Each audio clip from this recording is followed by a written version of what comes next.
Hello everybody and welcome to the first part of What If Naruto was Madara Uchiha's grandson. I hope you enjoy this what if. Also don't forget to like and subscribe to stay up to date with the latest episodes. Naruto, Madara Uchiha's grandson. A few years after Madara Uchiha left Konohagakure/Hidden Leaf swearing revenge on the same, he came back secretly and married a certain Tsubarashi Uchiha who was not unlike him. They soon had a son who had inherited both the wood style and the sharingan from his father Madara. Madara named his son Taijima Uchiha after his own father. He then left the village again, claiming that he needed to make peace in the world and hoped that Tsubarashi and Taijima would one day understand why he did so.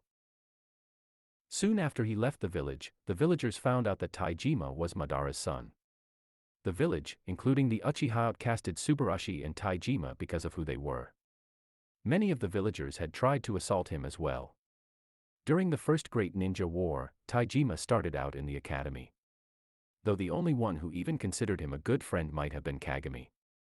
The two of them weren't extremely close friends in the beginning like Hiruzen Sarutobi and Danzo Shimura, but Kagami and Taijima were still friends. Anyone who said that Taijima wasn't a prodigy would be seriously wrong. He had huge amounts of chakra and was already good in Katan and Raiten before starting at the academy. When he started at the academy he was a mere 5 years old and he already had a 3-tomo sharingan in each of his eyes, though he rarely ever used it. He could also do basic wood style. Taijima became a genin at the young age of 5 and chunin at 6 and was promoted to jonin by the age of 12. He was a war hero in the First Great Ninja War. Taijima soon after gained respect among all villagers. He was also given the choice of becoming clan head as well as Hokage, though he had refused both as he was happier being a normal shinobi though an extreme senior. But a lot of the common populace suspected that he would follow in father's footsteps and want to destroy Konoha. A part of Taijima wanted to do so before he came to be known as a hero due to all the hatred he received from the villagers. Even after being known as a hero, there was still a part of him, though extremely small, which wanted to exact revenge for what the village did to him in his youth. Taijima had manifested both the Manjikyu Sharingan during the First Great Ninja War. Then a few years later during the Second Great Ninja War once again was considered a hero and he had manifested the Rinnegan due to him having both Senju and Uchiha powers when his wife was killed during the end of the Second Great War. He was again offered the post of Hokage, which he declined. Taijima fathered a son whom he had named Izuna Uchiha after his uncle. Izuna ended up growing much like his father and he was considered to be as strong as Madara Uchiha himself. Though the number of people who considered this was less, most people believed he could only rival Madara Uchiha and not beat him. Izuna was even more of a prodigy than Taijima. Izuna was genin at 5, chunin at 6 and jonin at a mere age of 10. He was a war hero of Third Great Ninja War along with Minato Namikaze, who were later considered equals.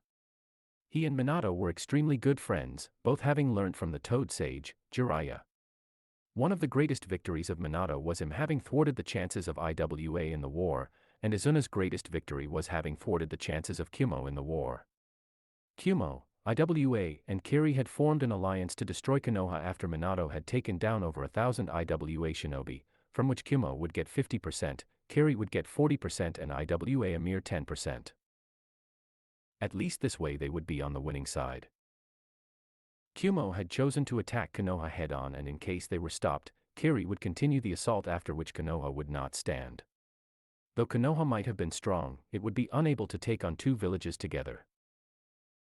The third Raikage was leading over 10,000 worthy Kyumo shinobi into battle against Konoha, though his son Ai, the candidate for the fourth Raikage, and Killer Bee, two of the strongest Kyumo shinobi, were left guarding the village in case someone attacked.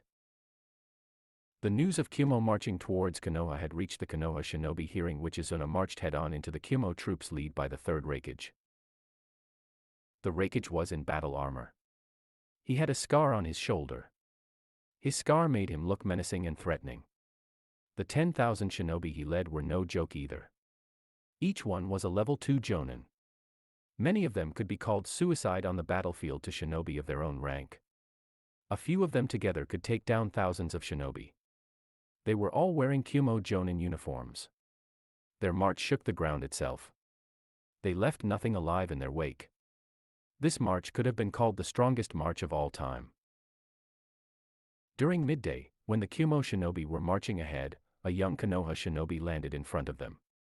He was wearing the Konoha Hitayate, but nothing about him was like Konoha. He was wearing a black vest, which no village wore in the entire 5 nations. He had a grin on him which said, "You don't want to fight me." He was none other than Uchiha Izuna. His hair was as long as Madara's. It was unkempt. His eyes were normal and he was very cool for a person who was about to take on 1,000 Kimo shinobi. Looking at him, the Raikage taunted him saying, "Boy, move and I shall spare you. If you don't, you have sealed your fate." Izuna grinned and asked, "The fate of me becoming the person who destroyed over 1,000 Kimo shinobi?" The Raikage was perplexed.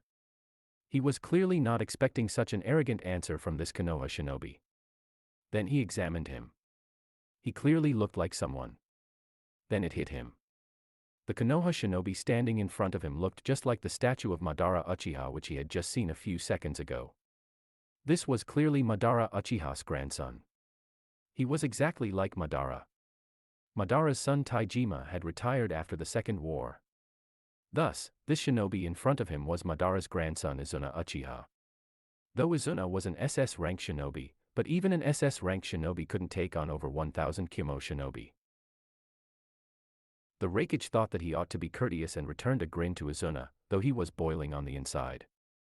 He said with all the pride and arrogance, "You might be Madara Uchiha's grandson, but even you cannot take over 1,000 of us." The Raikage had seriously underestimated Izuna. Izuna clearly hated being underestimated. He wanted to be known for his own strengths, not because his grandfather was Madara Uchiha. People outside the village came to fight him only because he was Madara Uchiha's grandson. They did not even care to know that he was in fact way stronger. He was never known for his own strength but only because of his grandfather's. He was jealous of the fact that people respected his friend Minato explicitly for his own strengths.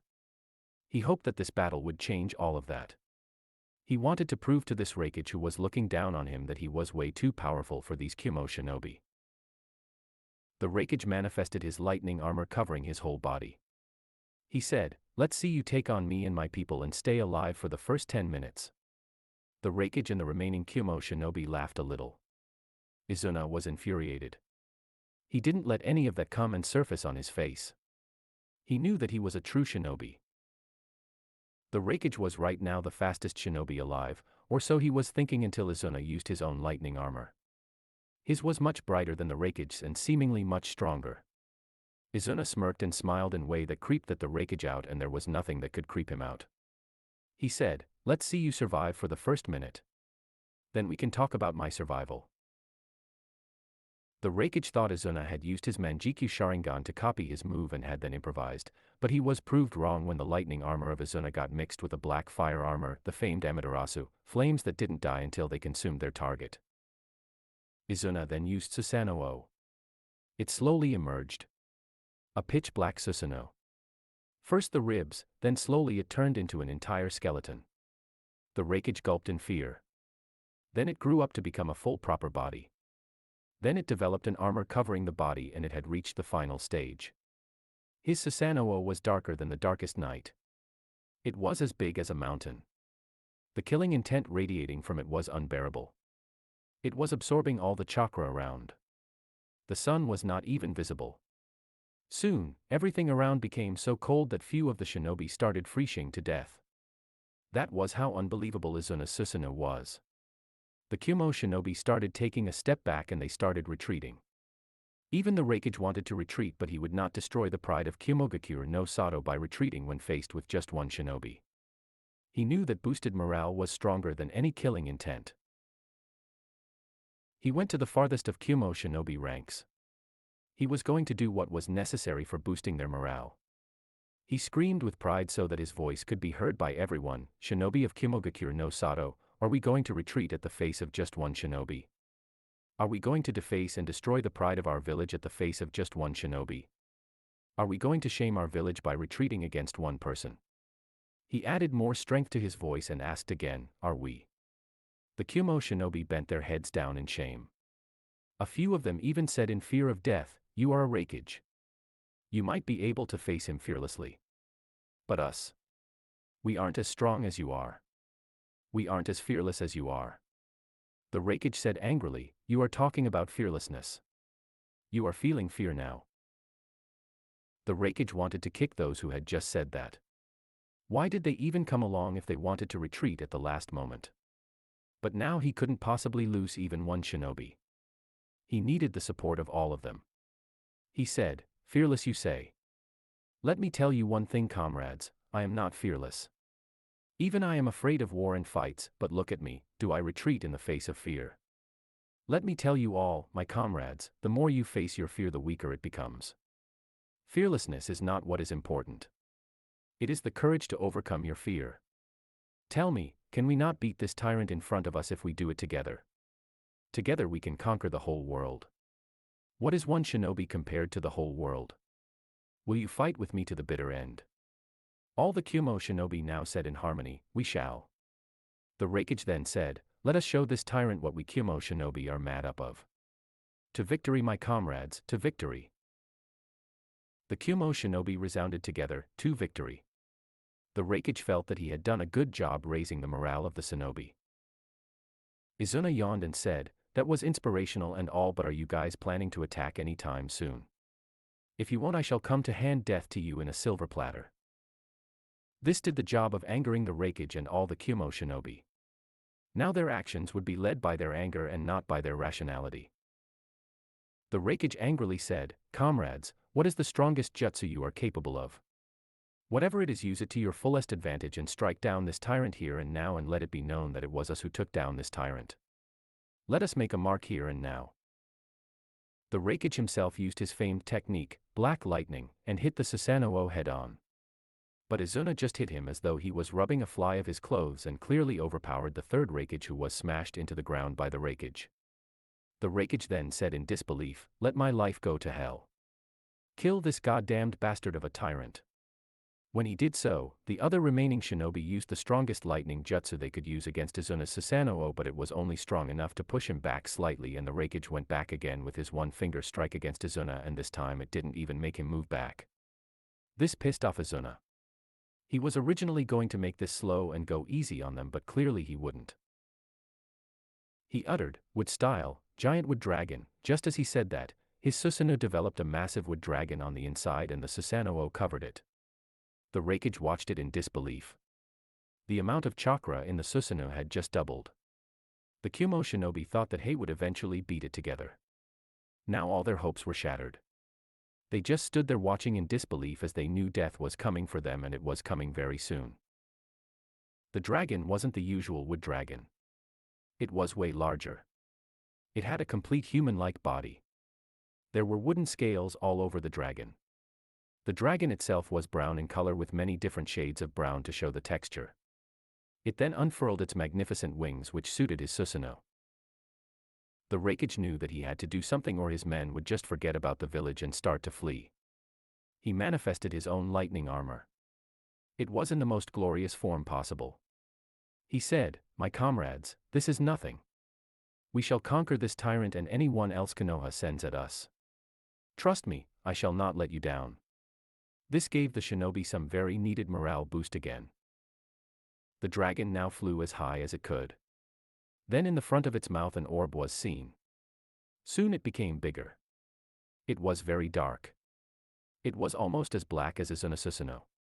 Then they were able to know that it was an orb of the most concentrated chakra ever. Then all of a sudden, a lot of lightning nature just got added into it. Then there was even fire nature in the mix. The Kyumo shinobi were now starting to panic. What they felt earlier was nothing. They were starting to doubt themselves, and if they should have even come here to wage war, and if they should have retreated long ago when they had the chance. The Raikage was astounded that Izuna could do this, but he knew that he would survive this. He was worried for his men. There was no morale, but only the want to flee and save their lives. The Raikage couldn't do anything but face him head-on. Then his men would at least helm him, and 10,000 shinobi, he believed, could take down this concentrated orb of chakra if they all worked together, unleashing their best. He said, "I am going to take that bomb head-on. You can help and support me if you wish. You can leave if you want. I know I am asking you to go straight into death's hand, but will you follow me into battle this one last time?" The shinobi knew that their Raikage was telling the truth. They were walking straight into death's hands, but that wouldn't change that they were Kumo shinobi, and even if they did die then and there, they would die for their home and their family would be proud of them. They would not leave their Raikage alone. It would be their honor to fight their last battle alongside the strongest Raikage. They would beat the heck out of this Konoha shinobi. Or so they thought. Izuna fired the huge beast bomb, and simultaneously the Raikage flew at it and concentrated chakra he had into this outstretched finger. This might not be enough to save everybody, but it would save most of them and give time to flee if they did not want to support him. Many manifested their strongest jutsu and fired it at the concentrated chakra. The Raikage had made a mistake by fighting Izuna Uchiha. He, along with all the jutsu of the 10,000 of his shinobi, and the chakra bomb collided. The Raikage was killed off, but he managed to reduce the momentum of the chakra bomb. When the chakra bomb hit the ground, the impact sent a shockwave which was strong enough to cause a minor earthquake almost instantaneously in Konoha, which was over 500 miles away from the place where the battle had taken place. A few seconds later the blast reached Konoha. If not for the shields Izuna had placed on Konoha, it would have been obliterated by the huge amount of chakra that came at it. Everything else had been destroyed in the region and for hundreds of miles ahead and almost until the borders of the Fire Nation. Fortunately for Izuna, he had also put a shield on most water bodies, monuments, and villages in the Fire Nation, and not many people were hurt by the beast bomb. The terrain had completely changed. Most of the Kumo shinobi in the 1,000 shinobi were killed and only the best had managed to survive. They were angry at their Raikage having been killed off. Izuna landed on the ground and undid the Susanoo and his wood dragon. One of the remaining Kumo shinobi said, "You will not survive after killing our Raikage, team." At the moment he landed, several lightning jutsu had hit him. Izuna scoffed and said, "I find it pathetic that you think that you can beat me." He glanced at the few remaining shinobi and soon they were all burning in Amaterasu. 'Twas sad day in the lives of those Kumo shinobi. A truly sad day. Izuna was later offered the post of Hokage, which even he, like his father, had declined, due to which Minato became Hokage. A few years later, Izuna had married Kikyoyu Uchiha and had a son who was born with a fully matured 3-tomo sharingan. Because of his fully matured sharingan at birth, Izuna named his son Naruto Uchiha, Naruto meaning Maelstrom. Naruto Uchiha was born a few days before Minato's son. On the day on which Minato's son, whom he had named Menma, was born, the Kyuubi had escaped from Menma's mother and went on a rampage.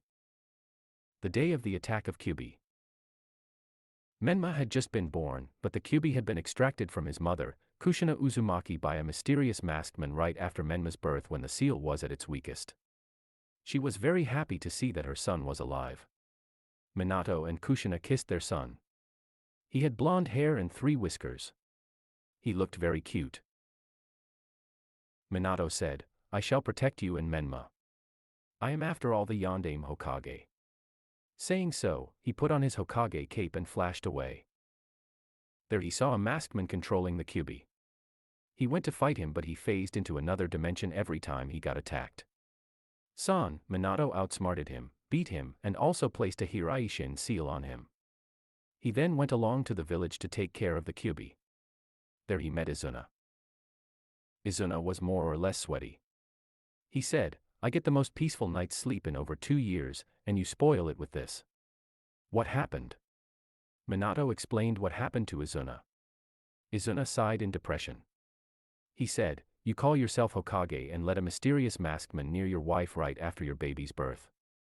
What kind of Hokage lets that happen? Anyway, let's take care of this damned fox." Minato saw the coming Bijudama/tailed beast bomb and said, "Never mind that. We have incoming." Izuna grinned and instantly used up Kamui to send that Bijudama into his Kamui time/space, whereas Minato instantly used a teleportation seal to send it to the ocean. A part of it went into the Kamui, whereas a part of it hit the ocean.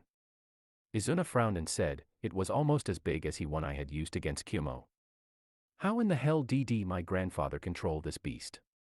Minato was surprised and said, "You mean to say, Madara Uchiha could actually control the Kyuubi?" "I thought that was a myth and that the Kyuubi cooperated," Izuna said. "Yes. He had Tsukiyomi and Amaterasu as his Manjikyu Sharingan abilities. I don't have Tsukiyomi, instead I have Kamui." Saying so, he sighed. Those of his generation with Tsukiyomi weren't strong enough to control the Kyuubi. Minato said, "How I wish you had Tsukiyomi instead of Amaterasu. Kamui is good enough for that, isn't it? Now we need to draw the Kyuubi out of Konoha." Izuna grinned and said, "Agreed. Susanoo." Right as he said that, he manifested a huge Susanoo. Kyuubi got angrier seeing the Susanoo. It reminded him of Madara. Things just got worse for Konoha. Izuna used his own Judama with extra lightning nature. The Kyuubi was hit with it and it got shot out of the village with ease. Then Izuna came down from the Susanoo which disappeared. Izuna and Minato had driven the Kyuubi out of the village. Minato Hirai shined his son and Kushina to the place. Kushina didn't have enough chakra remaining to become the Jinchuriki of the Kyuubi again. Southwest it would avenue to be Menma who had enough chakra to become the Jinchuriki of the Kyuubi.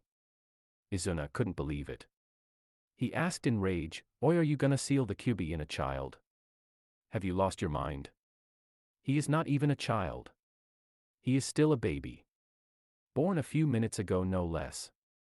Minato said, "Well, I have no other choice. I can't carry that much chakra sealed inside of me.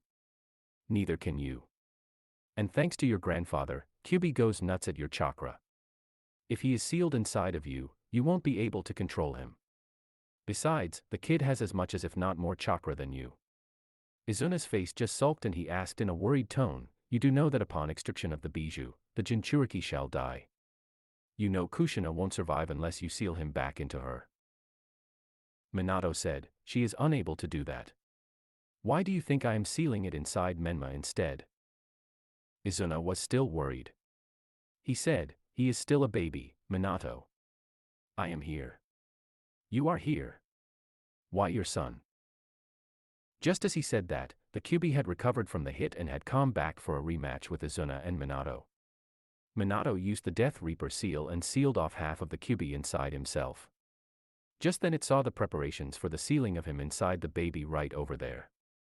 Minato used the Death Reaper seal and sealed off half of the Kyuubi inside himself. He said in rage, "Inside of a baby. I shall not be sealed inside a baby." Saying so, the Kyuubi launched its paw at Menma. Just then Minato and Kushina had rushed to Menma's safety and had been stabbed by its claw. Izuna screamed, "No!" His eyes changed from the Manjikyu Sharingan to Rinnegan. He said in the most emotionless creepy voice, "Kyuubi, you shall pay for what you have done." Then he manifested a lightning and fire armor and on both sides were the Rikudo symbol. He gave off a killing intent far stronger than the Kyuubi. The Kyuubi on the other hand was more than surprised at the Rinnegan. He had never seen anyone with the Rinnegan other than Rikudo Sennin himself. Besides, Rikudo Sennin never got angry. This guy was about to kill him in anger right now. The Kyuubi was afraid, but he would show this descendant of Madara that even the Rinnegan could not defeat him. Just then, Izuna was right above Kyuubi and hit the Kyuubi with a Judama far stronger than the first one. The Kyuubi was shot down by this. Its claw got out of Minato and Kushina. Izuna brought both of them to Menma who was crying. Minato and Kushina consoled him and they said their last words to him. Then Minato spoke, "Izuna, take care of the village in my absence. Save as many people as you can. I and Kushina are beyond being saved. Become the Hokage Izuna, and try to see to it that your son and mine become good friends. I don't have much time left. I will seal the Kyuubi/Nine Tails inside Menma along with my essence in case the Kyuubi is completely out of control and Kushina's chakra for when he fights the Kyuubi. I have given the toads the key to the seal and I know that you won't let anything happen to Menma. Take care Izuna. Farewell." Izuna was overwhelmed at what his friend had asked of him and promised that he would not let anything happen to Menma. Soon the Nine Tails was sealed inside of Menma and Minato and Kushina breathed their last breaths. Izuna went to the village and used his wood style to undo all the damage done by the Kyuubi/Nine Tails. Though many people had already lost their lives, he used a lot of chakra of his own to save as many people as he could. Then the Shinobi Council met to decide the next Hokage and Izuna was once more offered the post of Hokage to which Izuna stood up and said, "I will be the Gondame/5th Hokage. Also, I will adopt Minato's son Menma as I have promised Minato that I would take care of Menma." The Shinobi Council agreed to his conditions and Menma was adopted by Izuna and Kikyoyu and raised along with Naruto Uchiha.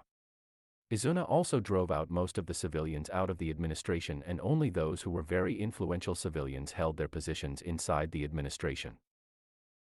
There was also a huge part of the population which held the Uchiha responsible for the attack of the Kyuubi. Thus, while the populace respected Izuna Uchiha as the Hokage, underneath they suspected him of being the mastermind of the attack of the Kyuubi and quite frankly hated all Uchiha, and the Uchiha were completely outcasted from the common populace and Izuna was the only connection between the common populace and the Uchiha. This hatred gave rise to their suspicion that this was Izuna's way of completing his grandfather's job. While he was truly respected by the higher shinobi and his age-old comrades, the others and the civilians still hated him and held him responsible for the attack of the Kyuubi. This hatred of the Uchiha grew and a few of them created a secret organization inside the Uchiha who resented Izuna and the rest of the village, which was practically all the Uchiha except for Izuna's family. 7-year time lapse. Menma Uzumaki and Naruto Uchiha got along just fine, but the two of them were outcasted by the society, Menma because of him containing the Kyuubi and Naruto because his extreme visual prowess which made everyone stay away from him.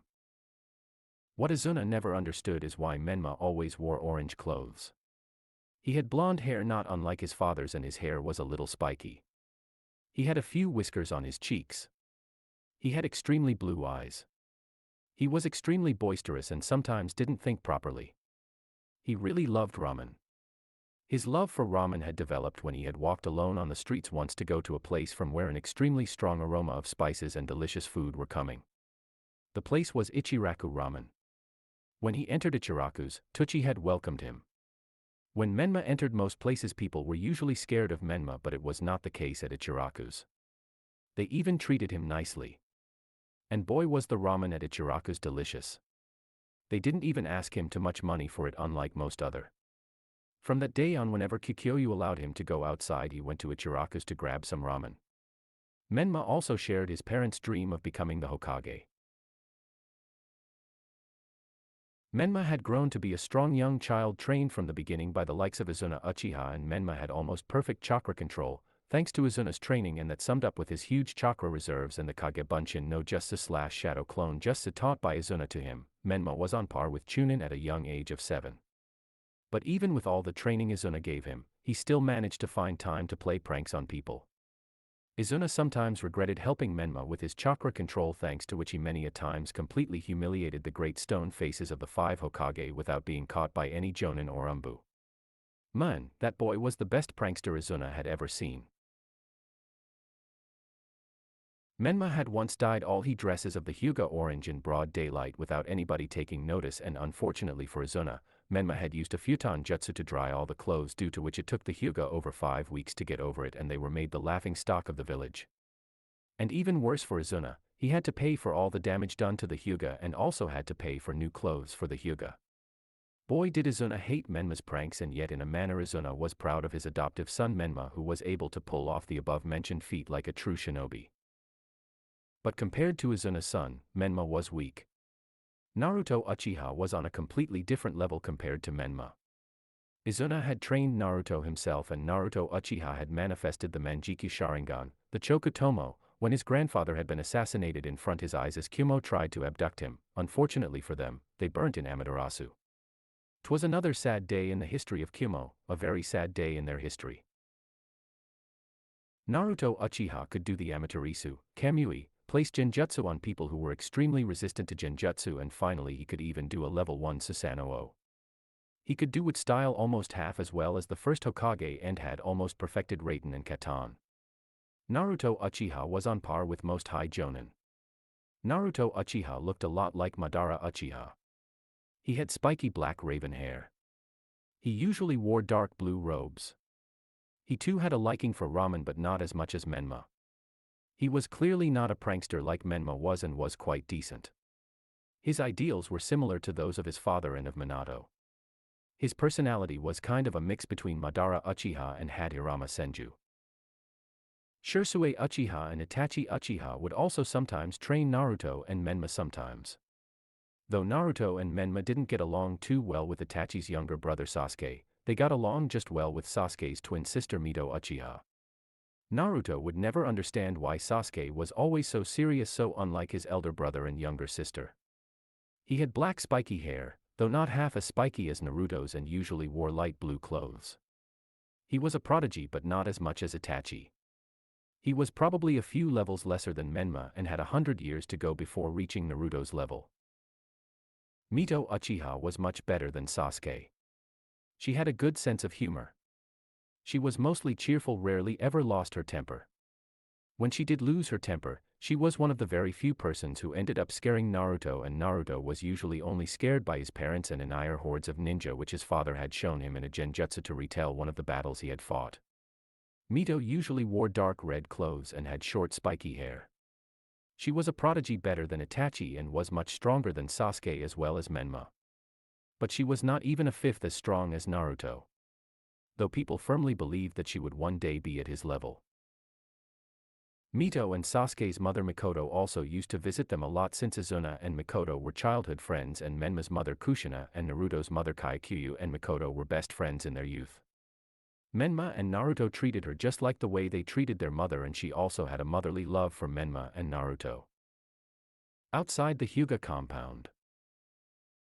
One certain Uzumaki walked right past the Hyuga compound when one of the greatest pranks upon the Hyuga clan dawned upon him. His eyes were like that of Master Jiraiya when doing his research. Those moving past him instantly moved back, for they knew that if they tried helping the Hyuga, they would become the laughing stock of the village along with the Hyuga. Once, a shopman had tried to help the Hyuga. He had ridiculously failed, with the Hyuga's condition having gotten worse thanks to him. Nevertheless, the next day Menma pranked him hard. His entire shop had been rolled with toilet paper.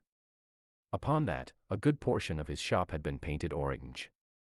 All his materials had Menma's signature prank. Ramen, the food of the gods, written in orange, with all the walls having graffiti saying that Menma was the one and only prank god. The shopman was so shocked at the sight, and practically, he had been made the laughing stock of the village for the next few months. Everyone shuddered remembering this. They went as far back as they could. Menma walked right into the Hyuga compound. All the Hyuga were perplexed at the sight of him walking right past. They feared what prank he might play on them today. All of them activated their Byakugan. They sent all the children inside to be kept safe from his Hyuga leader. Hyuga Hayashi came in front of him. He said, "What have you come here for, you insolent brat?" Menma answered, "Well, to do my most accomplished prank as of yet." The Hyuga clan just got more scared. One part of their mind told them to catch Menma, but the other told them that if they did, the prank would just get worse. Many of them were shuddering in fear. No one knew what to do. All of a sudden, Menma popped and there was nothing. They couldn't believe that they were fooled by his shadow clone. All of a sudden, many Menmas with cans of every color just came down.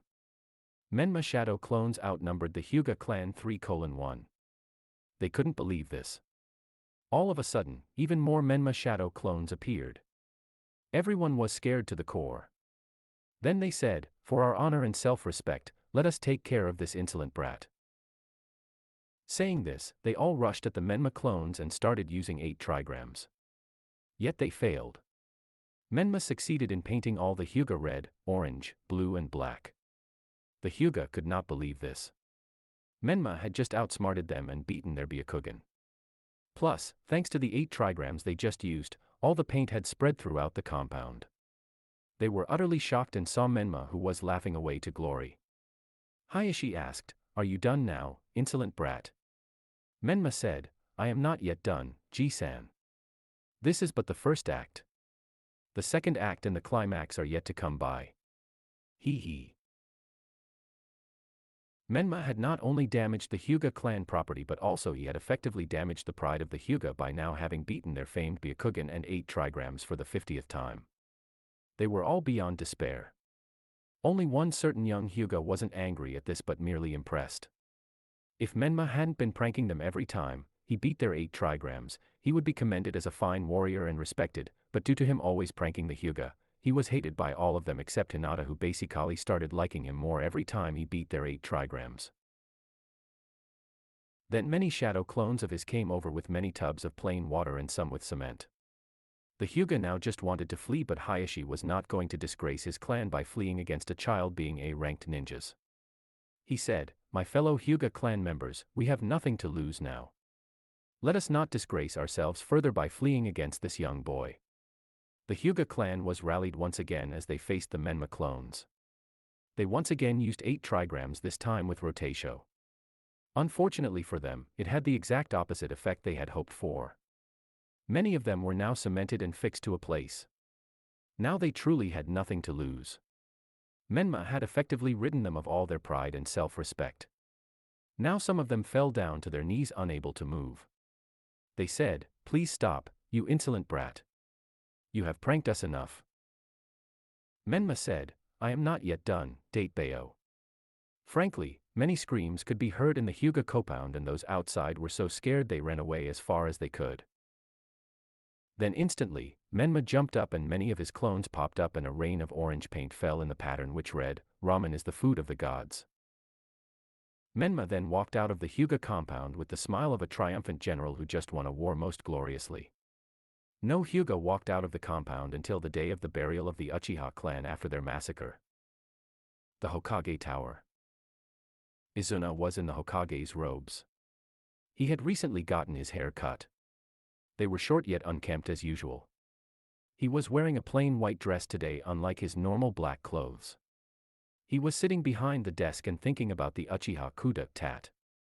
The rebellious Uchiha group had planned a coup which was giving Izuna a headache because the demands of the rest of the Uchiha were extremely high, reason being the fact that their clan head was the Hokage and they were one of the founding clans of the village, and yet they were not treated well, and if he agreed to these terms of the Uchiha, the common populace would think that he had the Uchiha plan the coup, and he himself ordered them to make high demands and agreed to them so that there wouldn't be a civil war, and then the common populace would rebel against him themselves, and Izuna wouldn't have been able to keep his promise to Minato that he would take care of the village. Izuna might have been the greatest prodigy ever from Konoha, but right now he felt he could use the advice of his late parents or his late friend Minato. Just as he was thinking this, a silver-haired Konoha Jonin entered the room with a heckload of paperwork in his hands. He was getting ready to go for a mission. He clearly had 5 of Jiraiya's latest entries to read on the way. His Jonin vest was cleaner than usual. Writer, Kakashi is very lazy even in this story, but unlike in the canon, Kakashi is a Kage-level ninja who can beat the Sandaime Hokage without breaking a sweat in this storyline. He is under Izuna because Izuna way more powerful. Izuna is stronger than Kaguya or the Jubi. Naruto eventually becomes way stronger. Izuna had just one question in mind right now: is God trying to kill me? And as though by God's will, Kakashi made an eye smile and said yes. Izuna lifted his head up, said, "Why did you say yes, Kakashi?" Kakashi answered, "Well, I was thinking whether to include Atasahai and Shursue or Might Guy on my next mission, and I decided on Guy." Izuna sighed and bent his head again. He said, "Kakashi, any info on the Uchiha coup?"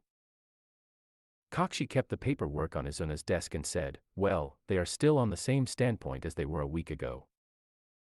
Izuna looked at the paperwork in front of his face. He frowned at the huge pile of paperwork. He shifted it and put it below his desk and said, "You put that much paperwork on the desk like that, it will break. Anyways, have we tried any more negotiations?" Kakashi said, "Not since they declined you by insulting you in the Uchiha district of the village." Izuna flinched at that remark. He said, "What do you think I should do, Kakashi?" Kakashi sighed and said, "Well, in your current position, nothing you do can save the village. Basically, you are neutral, but everyone thinks that you are on the side of their enemy." Izuna once again sighed and bent his head and said, "You have any ideas on how to save everyone?" Kakashi said, "I don't. Have you talked to Shikaku Nara? He can probably help you out here." Izuna said, "That is something that I can do, but Shikaku is not in the village right now. He won't be back until a few more days, and if we are unfortunate, 2 weeks before Shikaku is back in the village, and this is not something that can be resolved easily. The Uchiha are demanding an entire 25% of the village's revenue and for a bigger part of the village to themselves, and they want their image to be elevated in the common people and shinobi alike. I can't possibly agree to these terms, and my own clan won't listen to me. I am in a fix right now. I really wish there were others who could do this job for me." Though Kakashi knew all the details, he was still surprised at hearing the 25% of Konoha revenue part. He said, well, all we can do is wait until we get better options other than letting civil war, or exterminating an entire clan. Izuna said, I suppose you are right. Kakashi looked at the paperwork and said, anyways, you have all this paperwork to take care of till then, and by the way, a bigger shipment of paperwork is coming around in a few hours, and good luck at it, sensei. I have a mission to complete. Bye. After Kakashi left, Izuna said, yup, somebody above wants to exact revenge upon me by giving me a death by headache. He sighed upon this and used shadow clones and started digging through the paperwork, hoping that he could at least cause a dent in it by the next hour. Somehow or the other more of it appeared, and it seems the paperwork wanted to kill him. Boy, was the pile was huge. Just as he was thinking about this, he saw a huge rain of orange over the Hyuga compound. His jaw dropped to the floor when he saw that. He was sure that he would be penniless by the end of the day. Meanwhile, at the Foundation base in Konoha Forest, Danzo had asked Shisui to come to the base. Danzo was in his usual white kimono and had covered his right arm with bandages so that no one would see the hand made by Hashirama Senju cells embedded with Manjiki Sharingan, which he could evolve into Rinnegan if he wanted. He was as solemn as ever. No one dared to talk to him. He was cool and patient. He did not even blink as he waited for Shisui. He was going to take Shisui's eyes so that he would be able to keep both Izuna and Hiruzen from killing him by using over 3 Rinnegan and 1 Manjiki Sharingan. He would be able to survive. He had a few other Foundation members standing guard so that they could help him get Shisui's eyes. A few minutes later, Shisui arrived. He was in his normal uniform. He kneeled and paid his respects to Danzo, almost fully knowing what might happen to him. Danzo opened the bandages covering his right hand and went straight for the eyes of Shisui. Shisui was surprised and barely managed to dodge Danzo, but Danzo struck a huge blow to Shisui using his Hashirama arm, and Shisui for a second was temporarily knocked off balance. At this moment, Danzo managed to acquire one of Shisui's eyes. Shisui had to stop his second eye from being taken by Danzo. He stabbed Danzo in the gut and managed to find himself some time and tried to get out of there, where he would use Amaterasu and obliterate his lost eye in this base, but was attacked by over 10 Foundation shinobi. He had to something. He used Amaterasu and Inferno Control to kill 2 of the shinobi. He wanted to get out of here quickly so that he could come back later with reinforcements such as the likes of Itachi, Izuna-sama, and Sandaime-sama. He was limited to the usage of only Amaterasu and Genjutsu. If he kept on using them, he would be as good as dead. Danzo kept his footing and said, Shisui, your eyes and life are mine. No matter what you do, your eyes will eventually end up in my sockets. I will protect the village no matter what the cost, and no matter how dirty the means, I will protect the village. The Uchiha will rebel unless Izuna chooses to pay them what they are demanding, and if Izuna fulfills their demands, the village will rebel against Izuna. Izuna is in a position where he can neither accept nor decline the demands of the Uchiha and cannot protect the village, and a lot of lives will be lost. What do you want, Shisui? Do you want to watch your village burn in the hands of the Uchiha, then the remaining villages, or do you want the village to be wrecked by civil war, then by another great shinobi war? Shisui was unable to answer Danzo's question. He wanted neither. He wanted the Uchiha to back down on their demands and stop their coup, but he couldn't. Danzo did have a point. The Gondame Hokage was not in a position as of now. Just when Shisui was thinking of this, Danzo charged at Shisui with such blinding speed and once again hit Shisui and went directly for his eye. Shisui barely stopped Danzo from taking his remaining eye. He jumped as far back as he could. Danzo screamed at him, "Tell me your answer, Shisui, tell me." Shisui was already occupied and had another demon wind shuriken at him, which he barely dodged, but this time it managed to injure his hand badly. Shisui had to buy himself some more time, so he figured taking this talk further would both allow him to gain more chakra, think of some strategy, and get to know what Danzo wanted to do. So he said, "What is your answer to this question, Danzo?"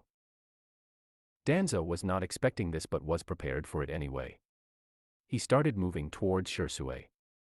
He had thought that Shisui wouldn't be able to escape alive and said, "Shisui, which is more important to you, your village or your clan?" Shisui needed a little more time, and this conversation would give him a little more than just time, and he said, "The village, of course." He then backed a little to escape Danzo. Danzo had expected the answer and said, "Then you know that I cannot let the village be struck by civil war by any means. The village is more important to me than the Uchiha." Had Minato still been alive, this situation would be much different, but no, Izuna is the current Hokage, and though he might be much better and have more guts than Minato himself, since the attack of the Kyuubi, his image among the villagers has drastically worsened. Thus, we either change the Hokage, which is not possible, so my answer is to exterminate the Uchiha. Shisui could not say that he hadn't been expecting this answer, for a part of him also knew that it was the only choice acceptable between the current choices of the Hokage. But still, he didn't like to see his clan destroyed. There had to be another solution. He spoke, "Is that all you can do? There is always a way to save everybody." Danzo was not surprised by his answer. He sighed, and the other shinobi in the area used wood style against him to bind him. Though Shisui was surprised at the usage of wood style, he had trained enough with Izuna to know that wood style was extremely weak against fire style, and Shisui used Amaterasu against the wood style user, who was pushed back by this, and taking advantage of Shisui being occupied, Danzo struck him with a lot of force and Shisui was pushed back completely. Danzo said, "There would have been a way to save everybody if the Hokage were anybody except Izuna right now. The civilians completely despise him because he pushed them out of the administration and took huge taxes from them, and upon that the civilians hold him responsible for the attack of the 9 tails on the village. Right now, with Izuna as Hokage, there is no other way but to exterminate the Uchiha, and your eyes are extremely important to me if I am to succeed." Shisui had used this time to gain some chakra and said, "Danzo, you shall never succeed." Saying so, he jumped and used a fire style, great fireball jutsu on Danzo and the wood style user and got out. Since he didn't have a lot of chakra remaining and had lost an eye, he couldn't use the Susanoo to carry out his original plan of killing Danzo using Susanoo, and decided to rather give his other eye to Itachi to take care of it and end his life, since he was already injured and exhausted by fighting Danzo. He sent a message to Itachi to come meet him in the final valley and left for the place himself. A few hours later at the final valley, Shisui was waiting for Itachi. He had sent a message to Itachi to come there as he had something to give to Itachi. He was in a lot of pain. He was bleeding all over. Though he had only one injury made him bleed originally, Danzo's attacks had made him bleed internally and he was coughing blood already. He was contemplating whether what Danzo was doing right or wrong. Danzo was doing what was right to save the village and all of Shinobi from another great war. But there had to be another way to go about it other than exterminating all Uchiha. At least Shisui thought so. Even Izuna was not sure if there was any other viable option other than that, yet he was searching for another answer. While thoughts about his previous conversation with Danzo were going on in Shisui's mind, Itachi arrived. He was in ANBU uniform. He had probably just arrived from one. He was fresh. But upon seeing Shisui, he was more surprised than ever and instantly went to help Shiui. Upon reaching Shisui, he noticed that Shisui had an eye missing. Itachi asked in anguish, "What happened to you? I don't know many people who can do this to you. Who did it?" Shisui said, "Itachi, Danzo took one of my eyes and I am going to give the other one to you. There is a genjutsu embedded in it. When the Manjikyu Sharingan is activated, it will put a genjutsu on the observer which will make him want to do good for Konohagakure. Though if used once, it will take about a decade to recharge, so use it wisely, old friend." Itachi had tears in his eyes. He said, "But why? Why are you giving this eye to me?" Danzo said that the only way of stopping the Uchiha coup is by exterminating them. "So I want you to keep this in case Sasuke, Mito, or Naruto turn against Konoha." "What?" Shisui showed everything he had just been through a few hours ago to Itachi and then said, "Danzo will most likely trust you with the job of exterminating the Uchiha, since you are the second strongest Uchiha in the village and the strongest is the Hokage. Don't consider me. I won't live for long after now. Only a few minutes at best. Keep this eye safe and away from Danzo. He will come for it. Goodbye, old friend." Saying so, Shisui collapsed and fell down from the head of the statue of the first Hokage. Itachi knew that in the current circumstances, Danzo's method was the most viable answer. Itachi fell on his knees and screamed his heart out. He mourned the death of his friend Sasuke. Though a question remained in his mind. The only explanation Itachi could make out of what had happened just now was that Sasuke agreed with Danzo. The only way out the current situation was to exterminate the Uchiha. Itachi also understood the situation perfectly. So he said to himself, I will not let you down, Sasuke. Itachi just manifested his Manjiki Sharingan. He was not going to let his friend down at any cost. 7 days later at a foundation base, deep in Konoha Forest. Danzo was angry at his failure to get both of Sasuke's eyes. He was wearing a white kimono as usual and had bandaged his arm again. He had also bandaged the right eye where he had placed Sasuke's eye. He had a gleam of pride and solemnness in his face. He knew that he couldn't get the eye now. He had to do with just one. He could work fine. He had ordered Itachi to come. He would order Itachi to massacre all the Uchiha except the Hokage when everyone was asleep. The Hokage rarely went home, so it wouldn't be a problem to massacre his family as well. There shouldn't be anyone of the Uchiha except the Hokage alive. Just as he was thinking this, Itachi had arrived.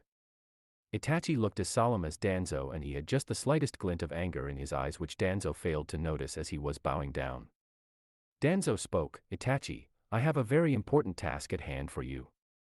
You might find it bad and hard, but it is for the well-being of the village. I hope you shall at least understand. Itachi knew very well what the mission was going to be. He rose. His face was more emotionless than ever. He said, I am ready to do anything for the village. Danzo was happy. He had probably hoping for this to be harder to convince Itachi. He smiled and said, I am sure that you are aware of the current situation of the Uchiha coup and of all the details since you are the informant for both sides. I want you to exterminate the Uchiha.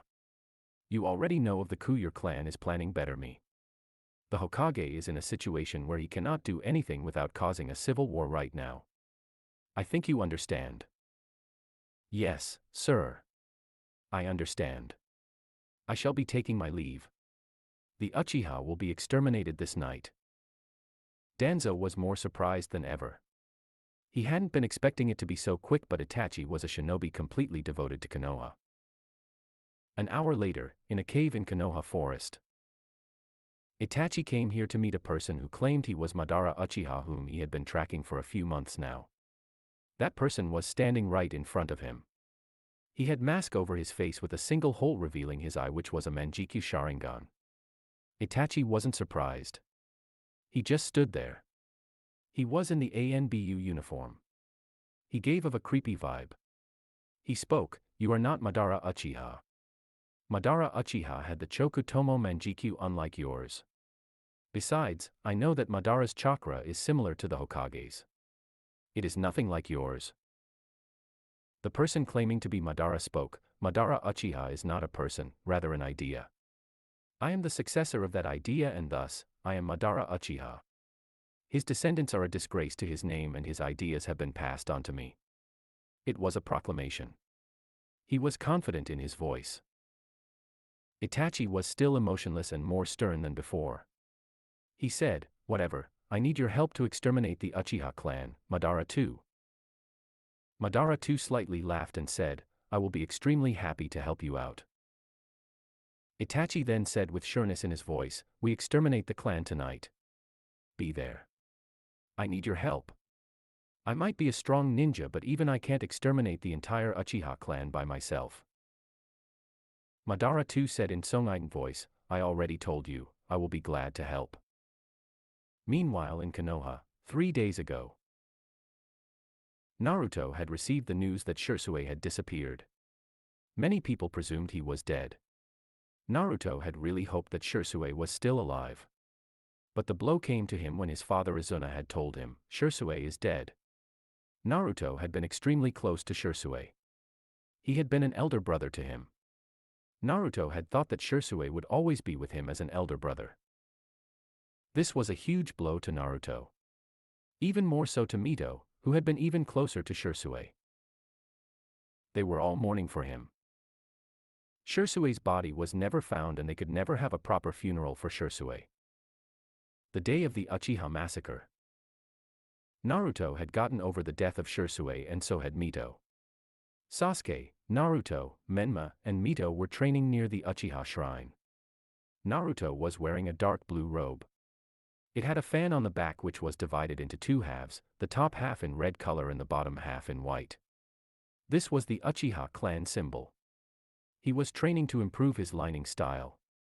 His father along with Kakashi had taught him the Chidori/lightning blade and had told him that a lightning armor of similar kind could be created, making one completely impenetrable. This kind of armor was stronger than the armors which Kyumo shinobi used. This armor was much brighter and much louder. Naruto was trying to do this and it wasn't easy. It required huge amounts of chakra. Kakashi couldn't even do it because he didn't have enough chakra for it. Mito was training her great fireball jutsu. It was almost a tenth of Itachi's. That was big. Itachi's great fireball at its best could level the entire Uchiha district. She was wearing a red dress with the Uchiha clan symbol on the back. Menma was training this new jutsu Izuna had taught him. He called it the Raise-Non. It was jutsu invented by the fourth. Menma had seen it being done for the first time a few hours ago and he almost had it down. He really thanked Izuna for helping him with chakra control. If he didn't have it, then he would have taken much more time to complete it. He was again clad orange with a spiraling circle on the back. He was wearing the goggles of Obito, Minato's late student and Kakashi's friend. Sasuke was in a completely different part of the forest. He was closer to the Uchiha compound than the others. He was also training his great fireball, though it was barely half the size of Mito's. He was wearing a light blue shirt with the Uchiha clan symbol on the back and was wearing white shorts. He had to get to his sister's level soon, else his father would keep on ignoring him. Soon the others came to him. He greeted them. He said, "Let's grab some dango and go home." Menma was frustrated at this and said, "Nope, we go to Ichiraku ramen before going home instead. Ramen is so much better than dango." Mito said, "Only a few agree with you, Menma. Though Naruto might like ramen more than dango, I prefer dango to ramen." Naruto said, "You know what? As the eldest of us, I say let's go grab some ramen." Mito said, "I seriously disagree with you. You are just a few days older than us. Why should we obey you?" Just as she finished her question, they heard screams from the Uchiha clan compound. Hearing it, Naruto said, "Let's just go home and see what is happening instead." Everyone agreed and they all went directly to the clan compound. Inside Uchiha compound, Konohagakure. What they saw when they reached the Uchiha clan compound was horrific. There were dead people all around. Naruto went directly to his home just to see it burnt to the ground without anybody in it. He was extremely angry. Who would do this? Where was his mother? What was his father doing? Just as he thought about his father, Izuna came in front of the house. He was shivering. He screamed, "No!" and fell to his knees crying. Naruto asked his father why he was crying and where his mother was. Izuna didn't answer his question. Naruto didn't need to know. Izuna would tell him when the time came. Menma just came. He didn't know what had happened either. He didn't need to know what had happened. Izuna asked Naruto and Menma to go help Sasuke and Mito. Izuna had sensed that Kikyoyu's chakra had stopped. He wanted to make sure that he was wrong, and even if he was right he would use Rinne rebirth to bring her back to life, but her body wasn't to be found, even her ashes. She was burnt using Amaterasu. He wanted to kill the person who had done this to his wife. Meanwhile, Naruto and Menma reached Sasuke and Mito, who were crying over the bodies of their parents. Naruto understood why, and he also sort of understood why his father was crying. Menma also understood everything now. He might have been an idiot at times, but he understood this kind of stuff, most of the times. Itachi just showed up right over there and said to the four of them, "I see you have seen the bodies of my parents, Sasuke, Mito, Naruto, Menma. In case you don't know, I was the one who killed Shirsue. Let me show you how." Saying so, Itachi used a genjutsu to show how he had killed off Shisui in a horrific and inhumane manner after taking out Shisui's eyes, in hopes that they would evolve their eyes. Then said, "Hate me all you want, and when you are of my level and have the same eyes as me, come try to kill me." Naruto was infuriated at this. He asked, "Were you the one to kill my mother?" in a way that made a part of Itachi creep out. Itachi said, "Don't even get me started on that. Yes, it was me who killed your mother. Try to kill me if you can," and laughed. Naruto clearly lost his temper. Itachi saw his eyes. They weren't the Chokutome Manjikyu Sharingan, they were the Rinnegan. He had succeeded in making at least one of his siblings/pseudo-siblings better than what they were. Naruto straightaway had a bright blue lightning armor and bright orange fire armor enveloping him. He had the Rakuto/Six Paths symbol on both sides now. He was now a sage of six paths with his Rinnegan and current prowess. All of a sudden Itachi was being stabbed by Naruto. Naruto had teleported directly to Itachi. Itachi needed to save himself. He used his crows got away from there. Naruto could not control his anger and his chakra blasted all of a sudden, but fortunately didn't cause any damage because of the shields that Izuna had put up. This blast injured all the four of them, and the genjutsu which Itachi had used had its after effects as well. Izuna came straight away. He took Naruto, Menma, Mito, and Sasuke to Konoha Hospital. A few hours later, a root base, deep in Konoha Forest.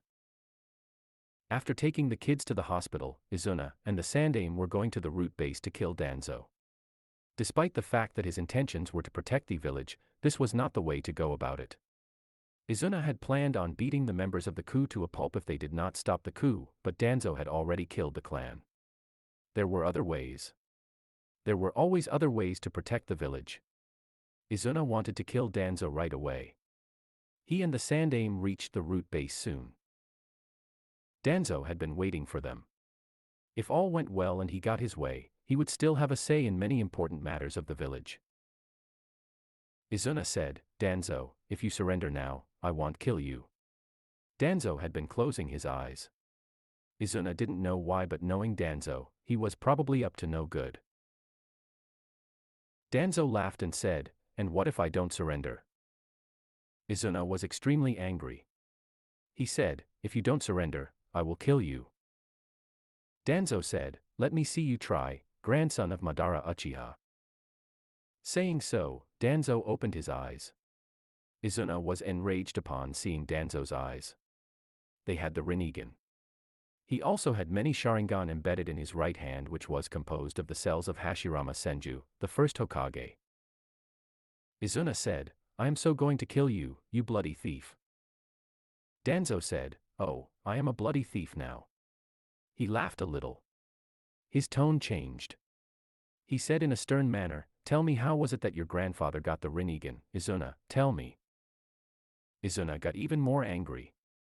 Danzo laughed and said, "He got the Rinnegan by thievery bloodier than what I have done." Izuna just kept on getting angrier. He said in an extremely angry voice, "Oh, so now you know how my grandfather got the Rinnegan, huh? Well, let me tell you one thing, he was 100 times the man you are right now, and you have no right of telling that he was a thief. You will die the most painful death ever." The Sandaime, as though he was pitying Danzo, said, "No, Izuna. Danzo deserves a second chance. Though his methods were wrong, his intentions were noble. All he did was protect the village. Instead of killing him, disband his foundation, the Root ANBU. That is a better choice. Trust me, Izuna." Danzo laughed loud. Izuna heard the laughter of success in Danzo's laugh. It was clear to Izuna that Danzo had placed the Sandaime in a genjutsu. Izuna scowled in anger and said, "You have gone too far, Danzo. I will give you the most painful death you can imagine." Saying so, Izuna manifested a bright blue lightning armor around himself, then a stronger bright yellow fire armor with it. The Sandaime immediately came in front of Izuna, blocking him, and said, "Stop. It is for the betterment of the village that Danzo should survive." Izuna said, "Looks like I will have to deal with you first, Sandaime-sama. Forgive me for this." Saying so, Izuna used Limbo Jailer to restrict the Sandaime Hokage. Danzo was extremely scared at what he was seeing. Izuna was using limbo, something Danzo could not do, to remove the genjutsu from the Sandame's mind. Danzo knew that he was no match for both of them put together. He teleported as far as he could. Thanks to all the cloaking seals he had placed on himself, even Izuna would be unable to track him.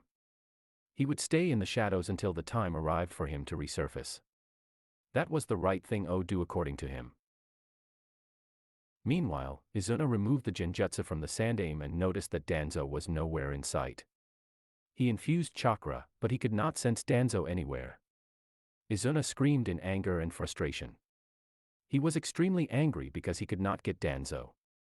He swore to himself that he would kill Danzo the instant Danzo was in range. Naruto had come to his senses. He said, "I am truly sorry, Izuna. Because I was unable to keep away Danzo's genjutsu, we missed the chance to kill him. I hope you will be able to forgive me." Izuna said, "It was not your fault, Hokage-sama. I won't spare Danzo the next time." Saying so, the two left and headed back for Konoha. Konoha Hospital, the next day. Itachi had henged/transformed into one of the doctors in Konoha Hospital and come visited Izuna. He said in a sorry tone, "I didn't kill Kyakuyu-sama." Izuna answered sadly, "I know. You took the help of another person. Calls himself Madara Uchiha, I believe."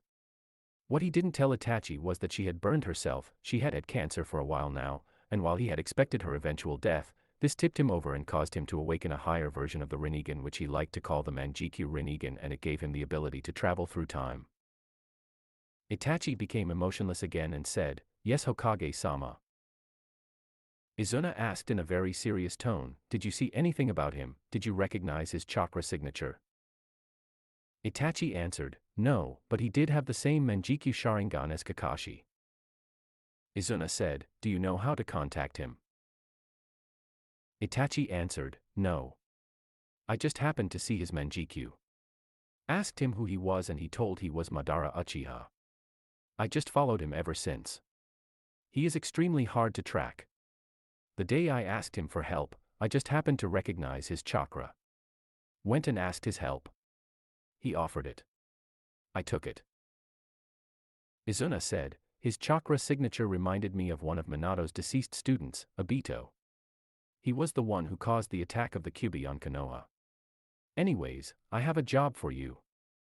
As of now, because of what you did, you will be considered a criminal by most of the people, but for the higher-ups you are a spy for Konoha. You shall join the mercenary group Akatsuki and give us all the information you have gained from them. I took care of Danzo, tried to use genjutsu on me. Had the Rinnegan and Shursue's eye. He managed to escape, but as of now, he is an SS-class criminal throughout every nation. I shall take care of Sasuke and Mito. You need not worry about them. As for Naruto and Menma, what kind of a father lets his children be in trouble?" Itachi said, "Fine, Hokage-sama. How are we to communicate?" Hearing this, Izuna tapped his index and middle finger of his right hand on Itachi's forehead and said, "Now a telepathic link has been created between me and you. It can be opened whenever we want. I will know if you have opened your end and you will know if I have opened my end. This way we can communicate. Now take your leave." Itachi said, "Thank you, Hokage-sama," and left. Sometime later, Naruto, Menma, Sasuke, and Mito woke up. Mito had manifested her Manjikyu Sharingan. Sasuke had still not manifested any form of eye. Naruto woke up and first thing he asked Izuna was, "Did you kill Itachi?" Izuna answered, "Well, not yet. Itachi managed to escape. He is most probably in a completely different part of the nation now.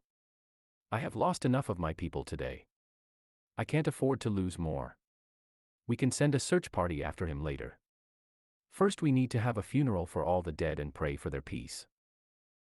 Konoha Hospital, a few days after the Uchiha massacre. Izuna told Naruto that they would soon have the funeral for all the dead Uchiha. Izuna felt bad for them. There was probably a way by which even the Uchiha could have been saved. If there was, Izuna hadn't seen it. Izuna wasn't wearing his usual clothes, the Hokage's cape with a black Uchiha robe and the Hokage's hat. Instead he was clad black since the funeral for the Uchiha clan was to be held that day. Naruto just woke up. Naruto was also clad black for the funeral which was going to be held that day. He had the Uchiha clan symbol on the back. Mito and Menma had just woken up. The two of them were also clad black. They were not their usual cheerful selves. They were very sad. Mito had manifested a Chokutomo Manjikyu Sharingan on the night of the Uchiha massacre. Izuna was sure of it. This he would confirm in a training session before the academy started. As for Menma, Izuna feared that the Kyuubi and he might have had another match if not for Naruto having stabbed Itachi. Sasuke had not yet even manifested his Sharingan. Izuna couldn't blame Sasuke for it. The kid was always compared to his siblings and peers and had a lot of pressure put on him by his father who almost ignored him.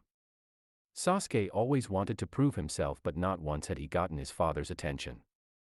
Though his father had loved Sasuke the most, Sasuke didn't know that. He had always thought that his father had loved him the least. Sasuke didn't have the chance to manifest his Sharingan. Hopefully he would manifest it in the near future. The Uchiha funeral, Konoha Cemetery. Most people there were in tears. They had lost many friends. Izuna wasn't crying but he was clearly sad. Naruto, Menma, Mito, and Sasuke were in tears as well. They were all mourning for their dead friends and family. The same day, in Mito's room. She had changed her clothes. She was wearing a dark blue dress with the Uchiha clan symbol on the back. Her hair didn't have its usual spiky nature that day. When she went inside, she saw a scroll written to her. It said, "For Mito." She didn't know what to do. She just opened it. It was written in Itachi's hand. It said, "Mito, if you are reading this, the rest of clan excluding Izuna-sama, Sasuke, and Naruto is dead. In case you have manifested your Manjikyu Sharingan, ask Naruto or Izuna-sama or Kakashi-senpai for some help. Go to the Uchiha shrine. It contains a lot of information on it. You will never be able to reach my level, no matter how hard you try, so you can say goodbye to your revenge. This scroll is just my way of laughing at you." Mito was infuriated and used the Manjikyu Sharingan to see if there were any more insults hidden in Genjutsu, but she just found a face of Itachi laughing. She just burnt the scroll and left it to rot. She wanted to kill Itachi but she needed to become much stronger for that. She wanted to become much stronger. She thought of approaching Naruto before approaching Izuna-sama. Izuna's house, Uchiha compound, Konohagakure. Izuna had rebuilt the house. He made Kayakuyu's room just as it had been before the massacre. He needed to train Naruto right now. That was his top priority. The academy would start soon. He never knew why the standards at the academy had fallen so low. Most genin of today would probably not pass the examinations during his time. Most chunin of now would barely be able to beat genin of his time. Upon that, the academy took a lot of one's time without actually teaching them anything. He had tried many times to raise standards for the academy. Not most people had denied him by telling, "We live in an era of peace. Why should we make our children work so hard when they don't have to?" He had hated this attitude of people. The only people who could even understand him were the clan leaders and the higher jonin. He would really like it if everyone thought the same way as he. He had changed his clothes. He had his usual unkempt spiky hair, not unlike Madara's, but it was much shorter. He was wearing a black armor-like jonin vest with the Uchiha clan symbol and the Uzumaki clan symbol, a spiraling circle on the back. Above that he wore the Hokage's cape. Naruto just walked inside the room. He was with Mito. Mito had just told Naruto about the scroll Itachi had left her. Naruto had also been infuriated by Itachi and had come to his father to train him. Naruto had also gotten himself a change of clothes. He was wearing a black robe with the Uchiha clan symbol on the back. His hair was spikier than usual and he was much more serious than his usual self. Naruto came in front of Izuna and said, "Tusan, I want you to train me." Mito also added, "Hokage-sama, I too want to train under you." Izuna thought to himself, took them long enough. He saw Naruto's Rinnegan and said, "I shall train the two of you but separately." I can only train you until academy starts. From then on, you have to train yourselves. We have a month before academy starts. I shall start training the two of you from tomorrow. Be there in training ground 3. Early morning at 6 a.m. Mito and Naruto said together, yes, and then left. Izuna was looking forward for the next day. He would get to test their abilities to the fullest. Hopefully they would be strong. Just as he was thinking this, Sasuke and Menma came inside. Sasuke was wearing his usual bright blue shirt with white trousers and Naruto was clad orange as usual. They asked, "Can you train us, Hokage-sama?" Izuna knew not why Menma called him Hokage. Menma never called Izuna Hokage, anyways he would like to train them. He said, "Fine, I shall train the two of you. Tomorrow at 6 a.m. in the morning in training ground 3. Be there." They said together, "Hi, Hokage-sama," and left the room. Izuna sensed rivalry among the two of them. He knew that this rivalry of theirs would get them far. The next day, training ground 3. Izuna arrived there at 5:45 a.m. He knew that they would already be there because he had sensed their chakra in the training ground. They were all here since 5:30 a.m. They had been waiting for the past few minutes. Izuna did the hand sign for Kage Bunshin no Jutsu / Shadow Clone Jutsu and 3 shadow clones of Izuna popped up. They all had equal amounts of chakra. Izuna said, "We have 4 weeks to train before academy starts. I can't train you after the academy starts. I will practically be in paperwork hell after that. For the first 3 weeks, you shall be training separately but, for the last week, the 4 of you shall come at me together to increase your teamwork. Understand this, I shall not let any of you become genin if you are egotistical and prefer to work all alone." Naruto and the others accepted Izuna's condition. Naruto was wearing black robes again with the Uchiha symbol on the back. His hair had its usual spikiness. Mito was wearing bright red clothes with the Uchiha clan symbol on the back. She was much more cheerful than the previous day and her hair was much spikier. Sasuke was wearing a black shirt with the Uchiha clan symbol on the back and white trousers and Naruto was clad orange as usual and had the Uzumaki clan symbol on the back. Then the real Izuna went to Naruto and the two of them teleported to the Forest of Death or Training Ground 44. 2 shadow clones of Izuna went to Sasuke and Menma and teleported along with them to Training Ground 0. The remaining shadow clone of Izuna told Mito, "We shall be training right over here. Training Ground 44 / the Forest of Death." Naruto was surprised at the sudden change of location. He asked, "Where are we to, San?" Izuna grinned and answered, "This is Training Ground 44, also known as the Forest of Death.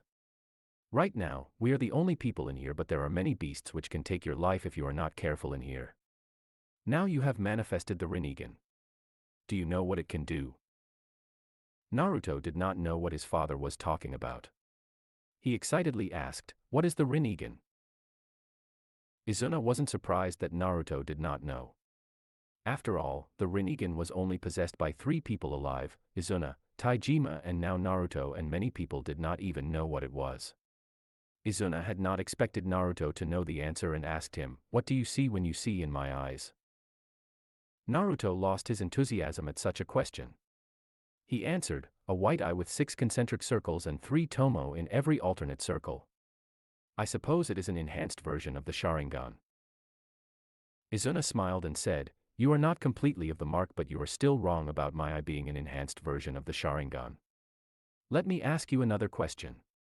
Have you seen your own eyes in the mirror since the massacre of the Uchiha?" Naruto just got let down. He thought he would get to learn this Rinnegan thing but his father was giving him a lecture. He answered, "No. I neither had time nor any patience to do that." Izuna sighed and asked, "Are you facing any problems with concentration right now?" Naruto was surprised. He then felt it was to be expected as Izuna was a genius and had a great sense of the world around him. He answered, "Yes. Ever since the massacre of our clan, I have been receiving too much input from my senses. I haven't been able to concentrate on one thing due to that."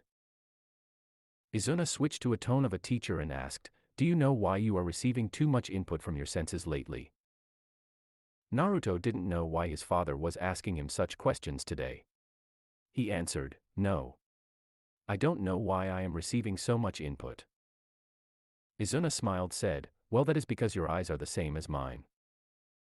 Naruto wasn't expecting that answer. His eyes were the same as his father's. He couldn't even imagine such a thing. He thought that he wouldn't reach his father's level at least for a decade or so, but his father was implying that he already had. Then Izuna laughingly said, "Now, don't jump to any conclusions that you as strong as me or even close to as strong as me. You have 100 years to go before you are as strong as me." Naruto was kind of feeling guilty and sad because he had jumped to the conclusion that he could rival his father. Then he said, "Well, Two-san, is this the Rinnegan?" Izuna was certainly happy that his son had landed on the right conclusion. He said, "Yes, it is the Rinnegan, but do you know what it is?" Naruto slightly regained his enthusiasm and answered, "The best conclusion I can land at is that it is an enhancement of the sharingan." Izuna kept his smile on his face and said, "It isn't entirely wrong. After the Manjikyu Sharingan comes the Rinnegan. But one with only Uchiha powers such as Mito or Sasuke cannot manifest the Rinnegan. Those with only Senju powers, like Menma, can also not manifest the Rinnegan. Only one with both Uchiha and Senju powers can manifest the Rinnegan. The two of us and your grandfather Taijima Uchiha had both Uchiha and Senju powers from birth, allowing us to manifest the Rinnegan. The reason why the two of us and my father who are Uchiha have Senju powers is complicated, but these Senju powers also allow us to use Mokuton/Wood style. Now, do you know the extent of the powers of the Rinnegan?" Naruto said in an excited tone, "No. I don't yet know the full prowess of the Rinnegan." He had hoped that this would make his father want to teach him the jutsu which the Rinnegan let you use. Izuna said, pride etched in his voice, "You can sense the chakra of everybody using your Rinnegan. You can also teleport yourself or someone else using the Rinnegan. It increases your strength by a lot and allows you to have better chakra control. You can also absorb someone else's chakra using the Rinnegan. You can absorb jutsu using the Rinnegan, and you can also release the absorbed jutsu in a stronger manner using the Rinnegan. This also allows you to potentially copy Kekkei Genkai by absorbing them and reusing them." Naruto was astounded at hearing this. You could potentially copy Kekkei Genkai using the Rinnegan. It was like ninjutsu New Year for him, and he had gotten a lot of ninjutsu as presents from his father. Izuna added, "That is not all. You can dissect chakra into smaller pieces and combine chakra into bigger pieces. You can push and pull anything or anyone using immeasurable force. You can put almost anyone in a genjutsu. You can create huge heavenly objects using the Rinnegan as well." The first person to have manifested the Rinnegan, Hagoromo Otsutsuki, also known as Rakuto Sennin/Sage of Six Paths, is said to have created the moon using the powers of his Rinnegan. Naruto's mind was clearly blown by the huge range of powers the Rinnegan. He wanted to skip through the lecture his father was putting him through and wanted to start learning to put the use of Rinnegan. He wanted to be the strongest user of the Rinnegan to have ever lived. Izuna further added, "You should be careful with the Rinnegan. You should not go around announcing your powers to everyone. I shall only train you to use the Rinnegan if you promise that you shall use its powers only when you need to save someone close to yourself or when you have no other option." Naruto was getting excited. He knew that he shouldn't show off his powers to others.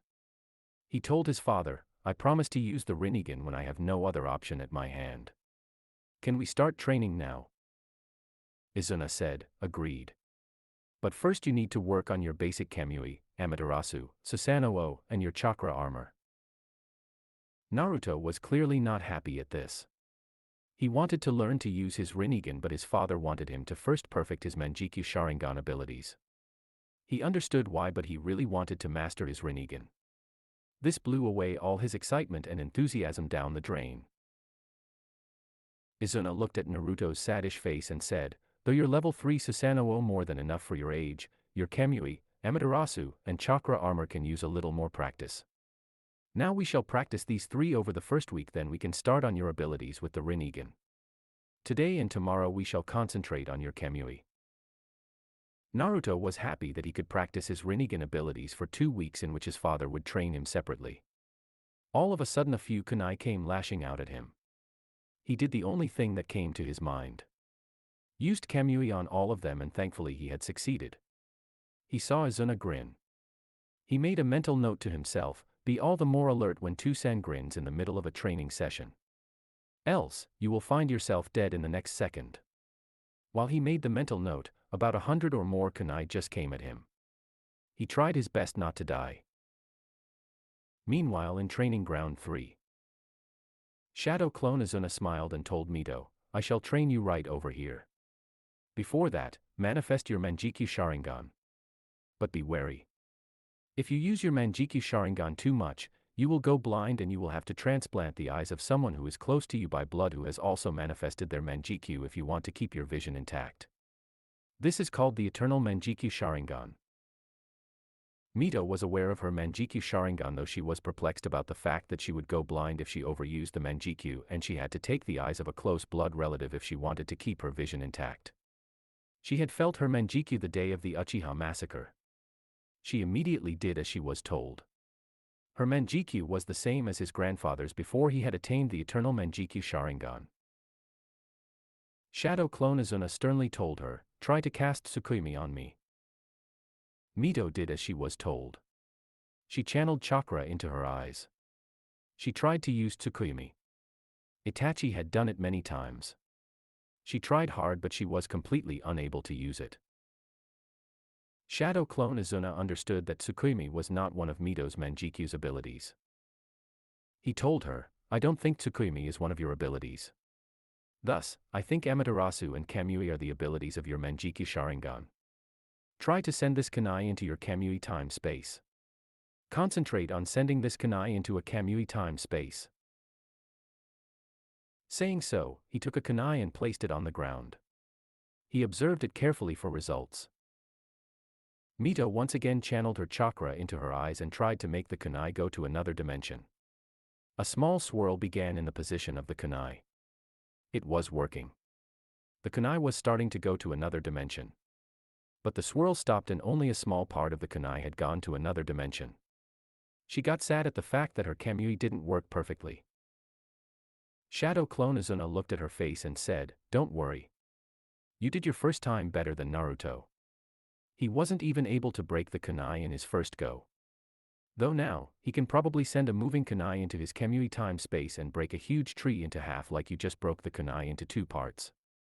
You will also reach that level soon.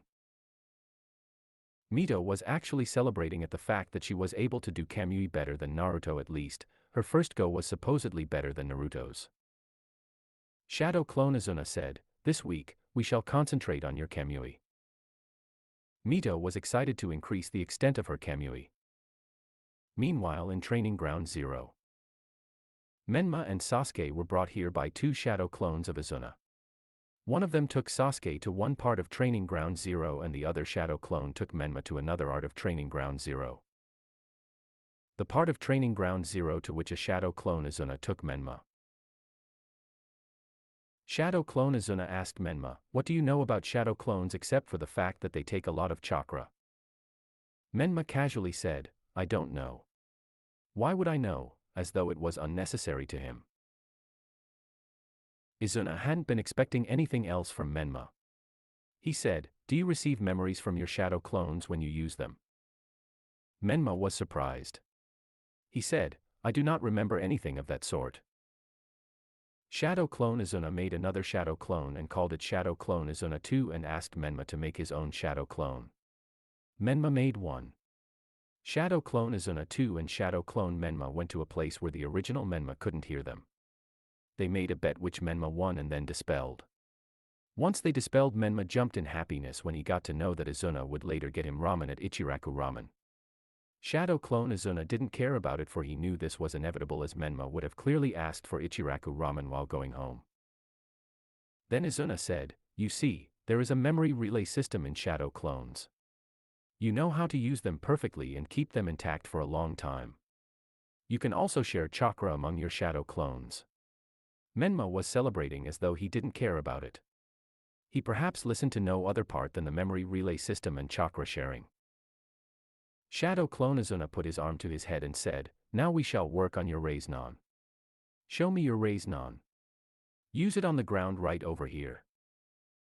Menma channeled chakra and concentrated it above his palm. The chakra started to take a spherical form. Soon it had a spherical form and Menma hit it at the ground. It formed a small crater which could be considered as a toe of some animal which was slightly bigger than a human. Menma looked up to him in a glorious way. Izuna sighed and told him, that is not a proper Rinnegan. It is too small to be called a Rinnegan. The basics are the same but you need to concentrate a much more chakra for it to be called a Rinnegan. Look at this. Saying so, Izuna formed a Rinnegan in his hand. It was much bigger than Menma's. He hit it at the ground and it formed a huge crater compared to Menma's. Shadow clone Izuna told, see Menma, though mine was only slightly larger, it had much more chakra than yours, making a greater impact. You will have to do better than your Rinnegan for it to actually be called one. You need to channel more chakra into your Rinnegan if you want it to be greater, have a much greater impact. Menma now put his head down in sadness. He then put his head back up and asked, what should I do now? Shadow clone Izuna looked at Menma sulking and said, you need to practice more, besides, the more you practice, the more bowls of ramen I shall treat you to. Menma was kind of sad but he was up to the challenge. He was getting ready to make a Rinnegan when Shadow clone Izuna said, use some shadow clones. You will be able to gain more experience faster. Menma hadn't thought of it. He directly performed the hand sign for shadow clone jutsu and 10 shadow clones of Menma popped up next to him. All of them started practicing the Rinnegan. All of a sudden, that side of Training Ground Zero became the loudest place in Konoha. On the other side of Training Ground Zero, Shadow clone Izuna intended to teach him Chidori/1000 birds/Raikirin/lightning blade. But he needed to know if Sasuke had lightning-style nature, so he took out a chakra paper from his pocket and asked Sasuke to channel his chakra into it. It got divided into 2 equal halves, one burning down and the other getting wrinkled. Sasuke didn't know what had just happened. He asked, why did only half of it burn and why did the other half get wrinkled? Shadow clone Izuna wasn't surprised. He said, this means you have equal affinities for fire and lightning. The half which burned down shows your affinity for fire and the part which crumbled shows your affinity for fire and the wrinkled part shows your affinity for lightning. We will increase the strength of your fire style and lightning style over the first 2 weeks, and in the 3rd week, we will concentrate on something I like to call chakra armor. Sasuke was clearly excited. He had heard of the Gandame's chakra armor and he was going to be taught how to do it. He had also seen Naruto do it, though it was only lightning style armor. Sasuke had never known that Naruto could do that, and in a flash he had stabbed Itachi. When had he gotten so fast? Sasuke had to leave all of that and get to Naruto's level as quickly as possible. He had to be the one to kill Itachi. It had to be him. No one else would do. He had to get his revenge on Itachi for killing his mother and father. Shadow clone Izuna said, hit me with the strongest fire style you know. Right away Sasuke got as much as chakra as he could and said, fire style, great fireball jutsu. A fireball came from his mouth. Izuna was impressed. It was large for Sasuke's age. If only he had better chakra control, he could have made a much bigger fireball. Shadow clone Izuna said, Sasuke, you are strong, but not strong enough. You need to work harder on your chakra control if you ever want to get ahead of Naruto, Mito, and Menma. Naruto and Menma have almost perfect chakra control. With the amount of chakra you just used to make a fireball, Naruto can make a fireball 5 times bigger. Just a little more practice, and you will also be able to do so. The words hit Sasuke as a bullet. Naruto could make a fireball 5 times larger than his with the same amount of chakra. He was leagues behind Naruto.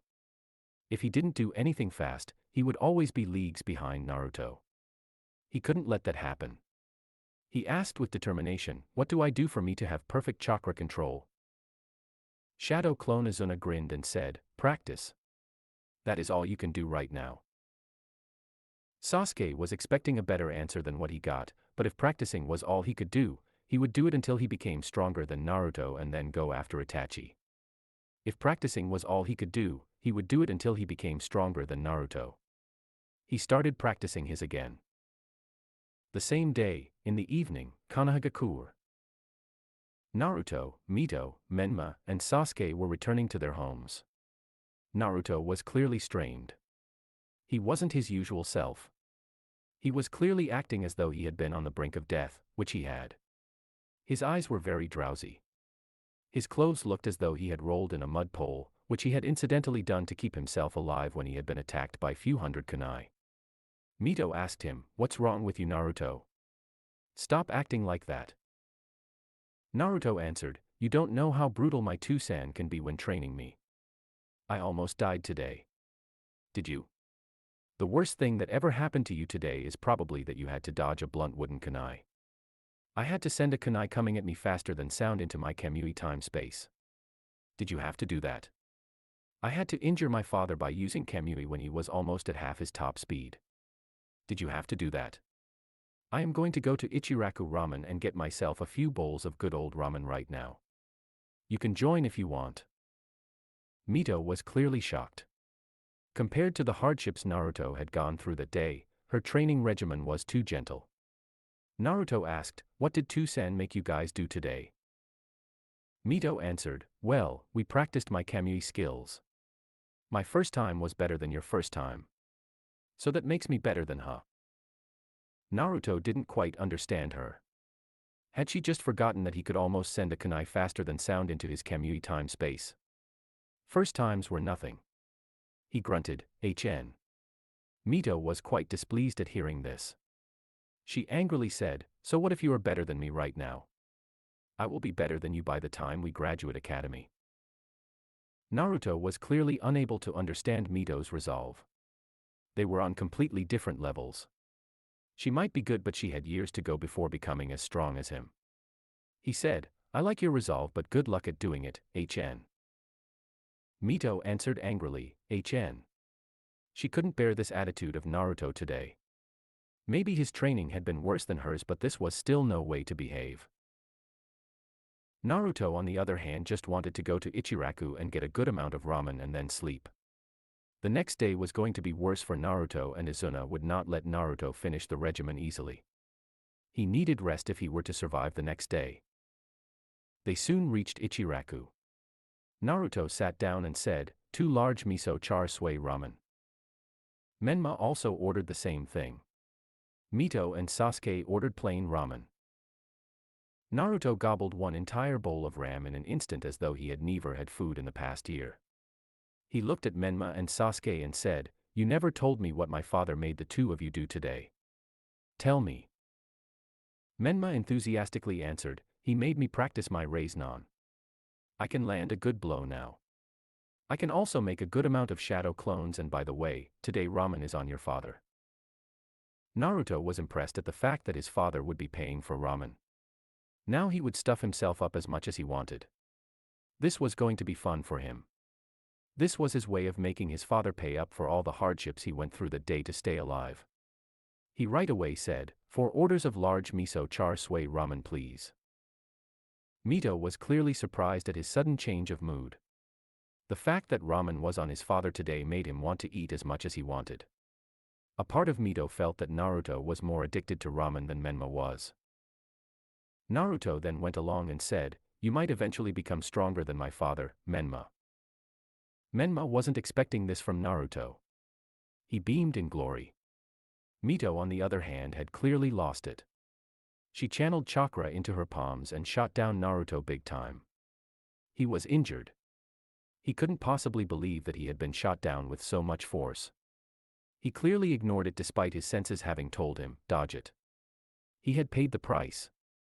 Fortunately, his chakra reserves were huge. They would heal him soon. Mito said, "Menma can eventually become stronger than Izuna-sama, but I can't become stronger than you." Naruto said, "He can become stronger than my father. Not stronger than me, Mito. No one will become stronger than me when I am at my peak. I will become the strongest person to have lived. Believe it. You are no exception either. Even you won't grow stronger than me. My father, yes. You will become stronger than my father. But me, you are not even close." Mito was clearly angry. She manifested her Sharingan and then her Manjiki Sharingan. Naruto was clearly pissing her off right now. She wanted to use Kamui on him right now. Right then, Sasuke, who was clearly pissed off by the fight of these two, said, "Fire style, great fireball jutsu." This was going to be hard for Naruto to deflect. Instead, he did the best thing he could. He used Kamui on the fireball coming towards him. It instantly disappeared. Sasuke couldn't believe his eyes. His fireball had been undone in a flash by Naruto. Izuna, who was sensing this happening from his office, smiled at Naruto's quick-wittedness. Had nothing been done, Izuna would just send it above the sea where it would hit the sea and then go to Ichiraku and scold these children for fighting in a place where it could harm civilians. He would still lecture the four of them, but a little while later when they reached the Uchiha clan compound. Meanwhile, in Ichiraku, Naruto was impressed at Sasuke's fireball. He had improved. All four of them were on their feet. Naruto said, "First we eat. Then if you want to take this outside, I will be your guest. I cannot let this ramen go to waste." Menma agreed and they all sat down to continue eating. Ichiraku Tuchi let a sigh of relief. Then Izuna appeared. He said, "Ichiraku-san, can you make a bowl of miso char siu ramen for me?" Ichiraku Tuchi said, "Hi Hokage-sama." Soon they all finished eating and Izuna paid for the bill. He couldn't actually believe that Naruto and Menma had each eaten 30 bowls of large miso char siu ramen in a competition. He couldn't believe his bad luck with his money. He had to go home now with an empty wallet. He teleported the four of them back to the Uchiha compound. The Uchiha compound, Konohagakure. The four of them were surprised that Izuna had arrived. If not, they would have gone to Training Ground 3 and fought it out between themselves, with Naruto clearly emerging victorious. None of them could imagine anything otherwise. So either way, they were happy Izuna had come. Izuna was clearly angry at them. Naruto actually was about to pee in his pants. Everybody was clearly scared right now. Izuna's killing intent was like none others. When fully unleashed, it would most probably destroy all the 5 nations in one small blow. That was how strong Izuna was. His kids knew nothing of that, but Naruto could feel a lot of chakra coming from Izuna. His chakra levels were completely different from what he had seen in the morning. Izuna was clearly angry on them. He said, "What were you doing, fighting in a civilian-populated area? You could have killed people. What is wrong with you? Mito, I thought I told you that overusage of the Manjikyu Sharingan can make you go blind. And you Naruto, I thought I asked you not to run around showing off your powers. Just because you are stronger than your peers, stop acting as though you are the greatest human alive. You are extremely arrogant with that attitude. You never act like that. What was wrong today?" Naruto couldn't believe his luck. He was being scolded this badly by his father. Izuna wasn't using any chakra to discipline them, because right now if he did discipline them, they would not survive. Naruto was clearly scared to the bone and was shivering. He knew that he was seeing what no one else was. There were over 10 invisible shadow clones which only he could see using his Rinnegan. They were ready to restrain the 4 of them if they got some ideas. Izuna was using Limbo Jailer and the 4 of them would be no match for them. Izuna was taking all the precautions he possibly could. Naruto was shivering and said, "Sorry, Two-san. I shall never show off my papa powers again. Especially in CI civilian people-populated areas." Izuna said, "Good, so you 3 are not going to show off your powers in civilian-populated areas either. If you do, you are grounded." Saying so, Izuna disappeared. All the invisible shadow clones Naruto was seeing were also gone. Naruto fell on his knees and breathed a sigh of relief. The rest of them were extremely shocked at Naruto's behavior. She thought that he was really scared of his father. Izuna-sama was not scary unless he looked you in the eye when he was angry. Probably Naruto saw something different using his eyes. Menma looked at Naruto and said, "Despite all of your strength you can't stand up to Two-san. Look at me. I can do that while you can't." Ha. Naruto's mood suddenly changed from scared to angry. Menma got the same vibes from Naruto as he got from Izuna. He stepped back in fear. Then almost all of a sudden his mood changed again. He said, "Ha, you can't even stand up to me when I am angry. You are talking about standing up to Tucson, and laughed, and the four of them laughed and went to their respective homes. A day before the beginning of the academy, Training Ground 3, Kanagakur. Naruto, Mito, Sasuke, and Menma had assembled for the last day of their training by Izuna. From the next day, they would go to the academy, which was a waste of time according to Izuna, and ever since the Uchiha massacre, no one was going to be allowed to graduate from the academy before the age of 12. The standards of the academy had also gone far below what they were previously. The academy also took huge amounts of time. Almost half the day was spent uselessly in the academy according to Izuna. The only reason the academy was helpful was because it allowed you to make new friends. Else it was clearly useless, which was why Izuna had taken the leave of 1 month to train the four of them perfectly. Now, that 1 month was coming to an end. Today, they would all be testing their abilities together against him. He hoped that they would be able to keep him from sending out any jutsu, but knowing Naruto and Menma, he thought that he would be on the receiving end more than the sending end. He said, "You four have until noon to get one of these bells from me. As you can see, there are only 2 bells. The 2 which do not get any bells will neither be allowed to have lunch nor be allowed to have dinner. You will also not be allowed to have breakfast the next morning. I hope that I have made it clear to the 4 of you. Your time begins in 3, 2, 1, now." All of them dispersed and met at the same point. Naruto said, "He wants to check our teamwork. It's best if we work together. We will all get our next 3 meals properly." Sasuke arrogantly said, "You might need teamwork. I can get it by myself." Naruto said, "Don't be arrogant, Sasuke. If you are arrogant, you will end up without any food for the next 24 hours, and you will make the rest of us end up in the same condition as you. Mito shall make an opening and distract Tucson while you and Naruto go get the bells. It is bound to fail, but it will impress my father that we are working together and might just show us sympathy at noon and permit us to have food." Sasuke said, "HN," and jumped and went to get the bells himself. Menma did not want to wait for Naruto, Mito, and Sasuke and jumped right in front of Izuna. Izuna was not surprised at Menma's behavior. He still needed to learn a lot about being a shinobi. Izuna looked surprised at Menma, yet that was in his nature. He said, "What do you plan on doing coming at me like that?" Menma said, "The others are planning on some strategy one don't understand, and I clearly don't want to wait for them. So I came over here myself to take on you." Izuna sighed and said, "Try all you want," and opened one of Jiraiya's books, The Tales of a Gusty Ninja. Over the course of almost 1 month, Menma had been practicing nothing but the Rasengan.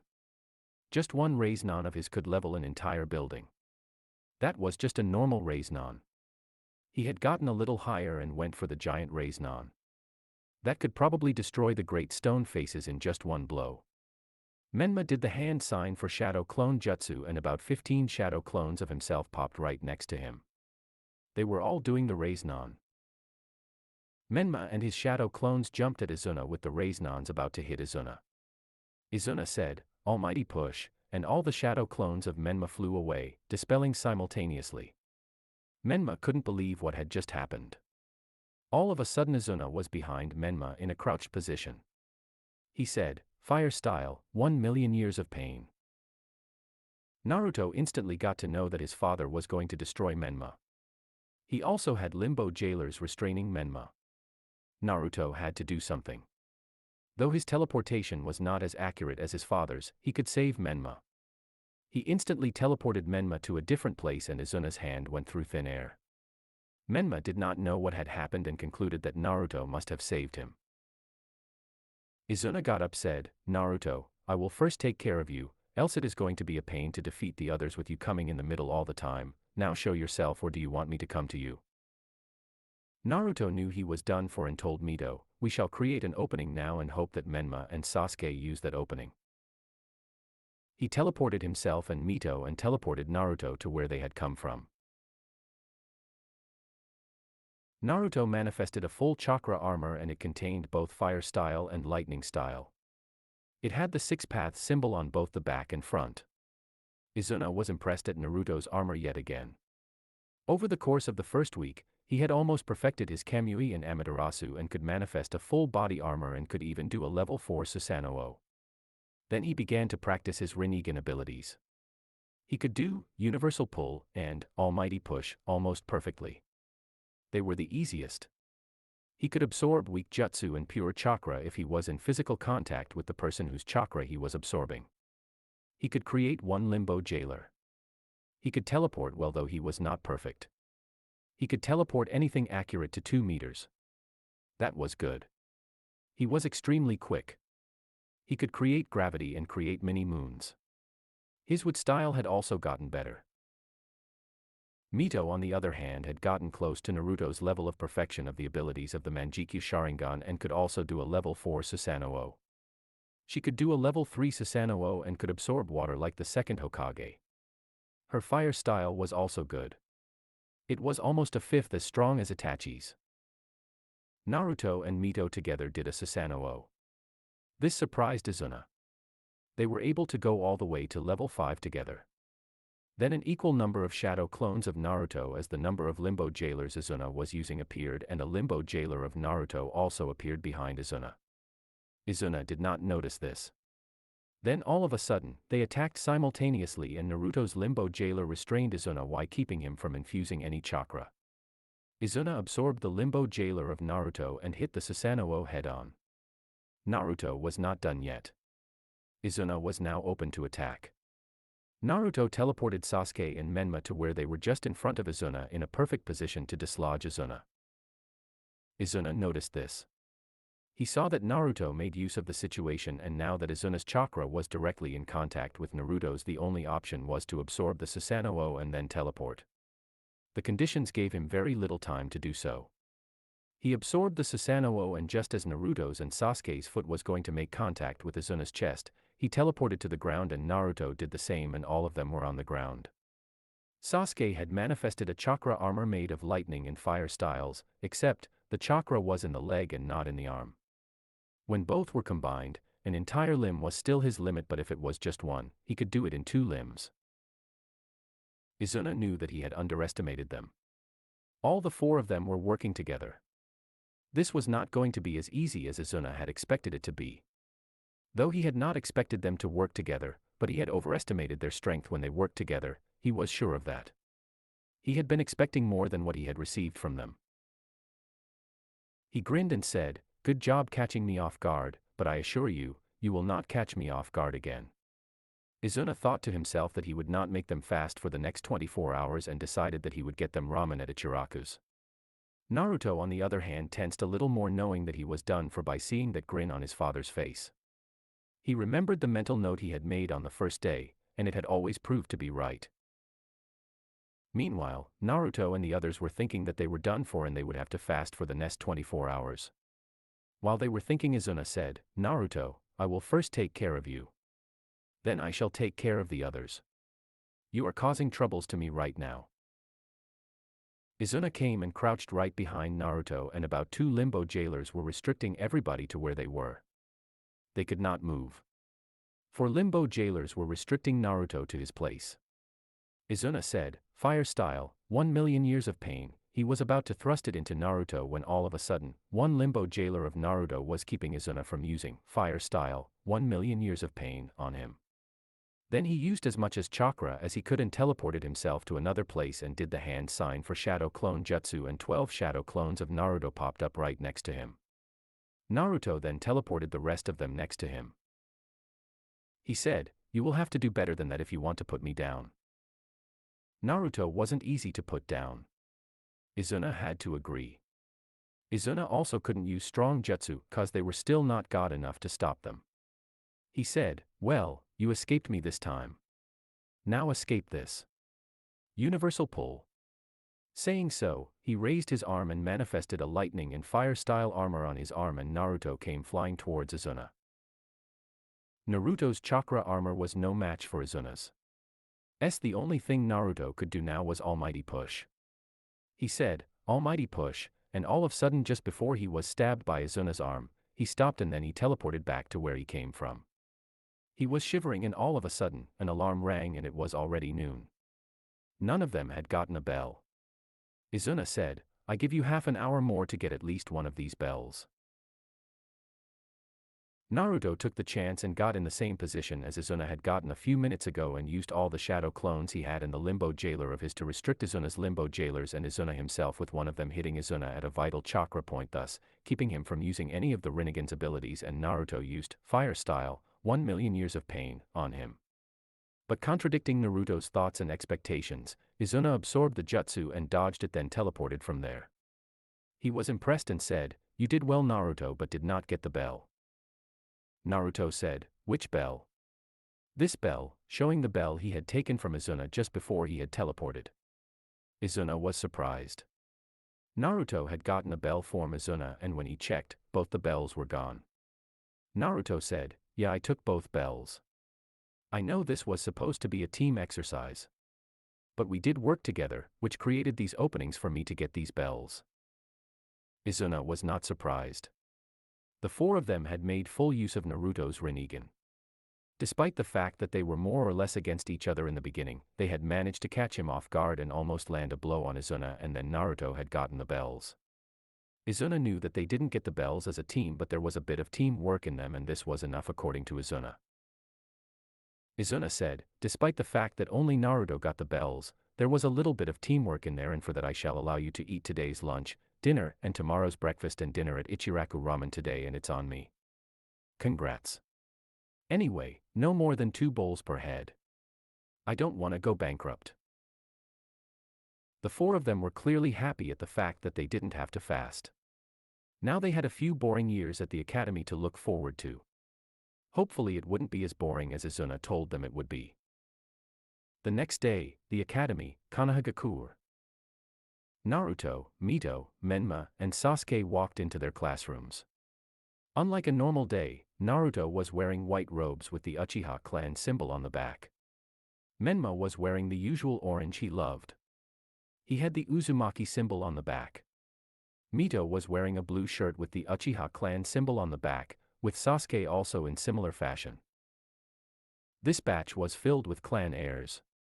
The Yamanaka clan heiress Ino Yamanaka was there sitting with a civilian. Ino Yamanaka was wearing a purple dress all over. The girl next to her was wearing a red dress. They were probably friends. The Hyuga clan heiress Hinata Hyuga was also sitting with them. She was wearing a white jacket. Naruto wouldn't be wrong to call her extremely shy. The Inuzuka clan heir, Kiba Inuzuka, was sitting along with the Aburame clan heir Shino Aburame. Kia was wearing a gray jacket and white shorts. He had a puppy on his head. He also had markings on his face more or less showing that he was an Inuzuka. Shino, on the other hand, was wearing goggles to keep his eyes from being and was wearing a gray jacket and gray trousers. The Nara clan heir Shikamaru Nara was sitting with Chuji Akimichi, the Akimichi clan heir. Naruto went and sat along with Shikamaru and Chuji. Shikamaru asked, "Are you Naruto Uchiha, son of the Hokage and heir to the Uchiha clan?" Naruto laughed and said, "Well, when you say it like that it makes me feel dignified, which I clearly am not," and dropped that stern look from your face. "Doesn't look good on you." Shikamaru was surprised at his behavior. Most Uchiha were rarely ever friendly. He would clearly like the friendship of a cheerful Uchiha. Naruto soon developed a friendship with Shikamaru and Chuji, and the three of them were almost as inseparable as the Ino Shikacho group. Mito, on the other hand, went and sat with Hinata. Mito became more or less instant friends with Hinata. Sasuke and Menma went and sat on different desks all by themselves. Menma soon became a friend of Shikamaru, Chuji, and Kiba. Sasuke, on the other hand, stayed to himself and didn't make any friends. Then they met their Chunin instructor, Iruka, who was going to be training them. Soon, Naruto, Mito, Menma and Sasuke figured that academy was even more boring than Izuna had told them. The only ninjutsu that was taught was the henge/transformation and bunshin/clone. Nothing was taught about chakra control. The only thing that was taught about genjutsu was how it worked. Taijutsu was taught as physical education in the academy. They usually sparred and clan heirs were pit against civilians, in which clan heirs usually won. The only interesting spar would be between Sasuke and Naruto, with both of them using interceptor fist and nothing else. Neither used any ninjutsu whatsoever because they knew that Naruto would emerge victorious. Despite Sasuke being levels lower than Naruto in almost everything else, his interceptor fist was just as good as Naruto's. That was a true spar. What the others did was just a small hop compared to Naruto and Sasuke's spar. During the academy years, Naruto would usually just send a shadow clone to academy and train by the Uchiha shrine. Menma usually didn't care and slept at the academy and usually got disciplined for it. Mito didn't care and just sent a shadow clone to academy and read old scrolls and some novels. Sasuke just went to academy and came back and then trained. Over the years, Naruto and Sasuke had a horde of girls behind each of them. Naruto's fangirls were led by Ino Yamanaka. Naruto had lost count of how many times she had tried to get close to him. She might have been attractive, but she was clearly not his type. Sasuke's fangirls were led by Sakura Haruno. Naruto couldn't believe that someone could be as loud as she was.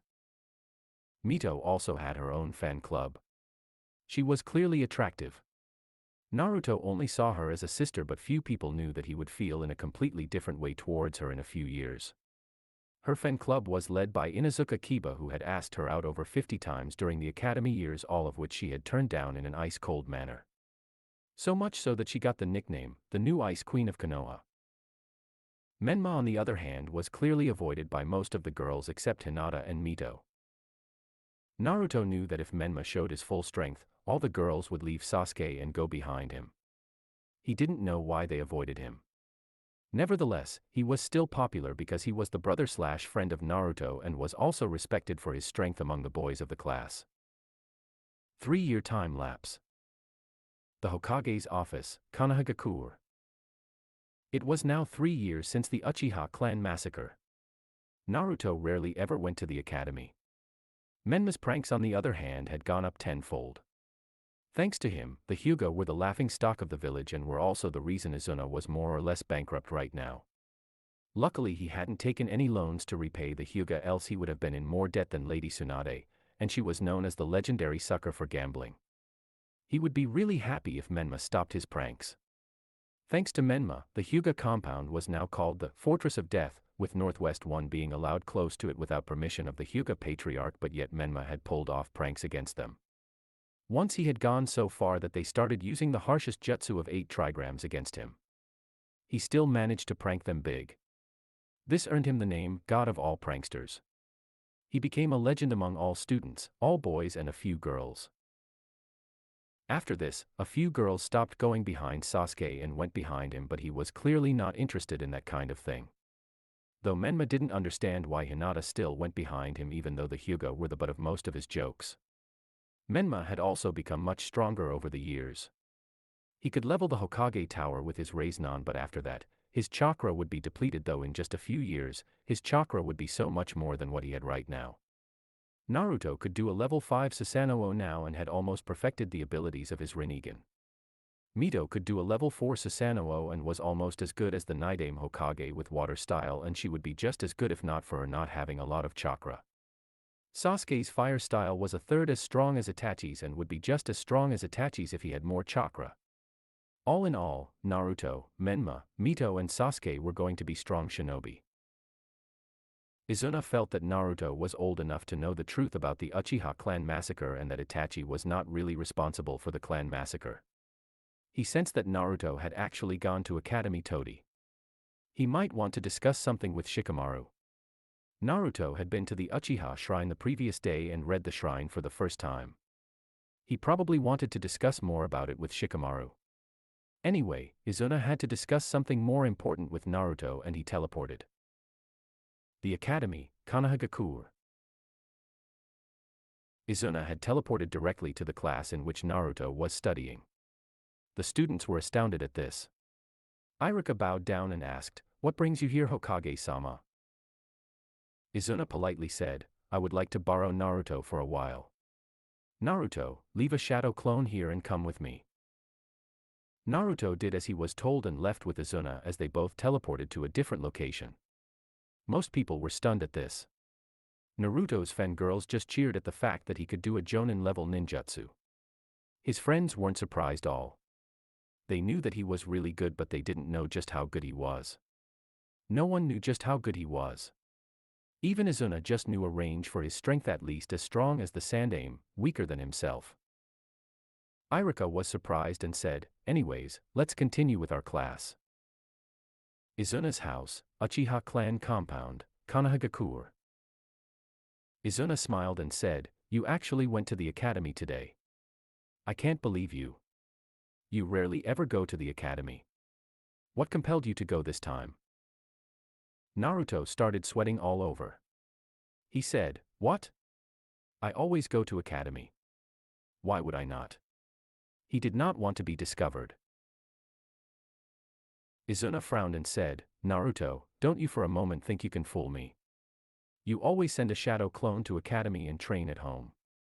If I were in your position, I would also have done the same thing.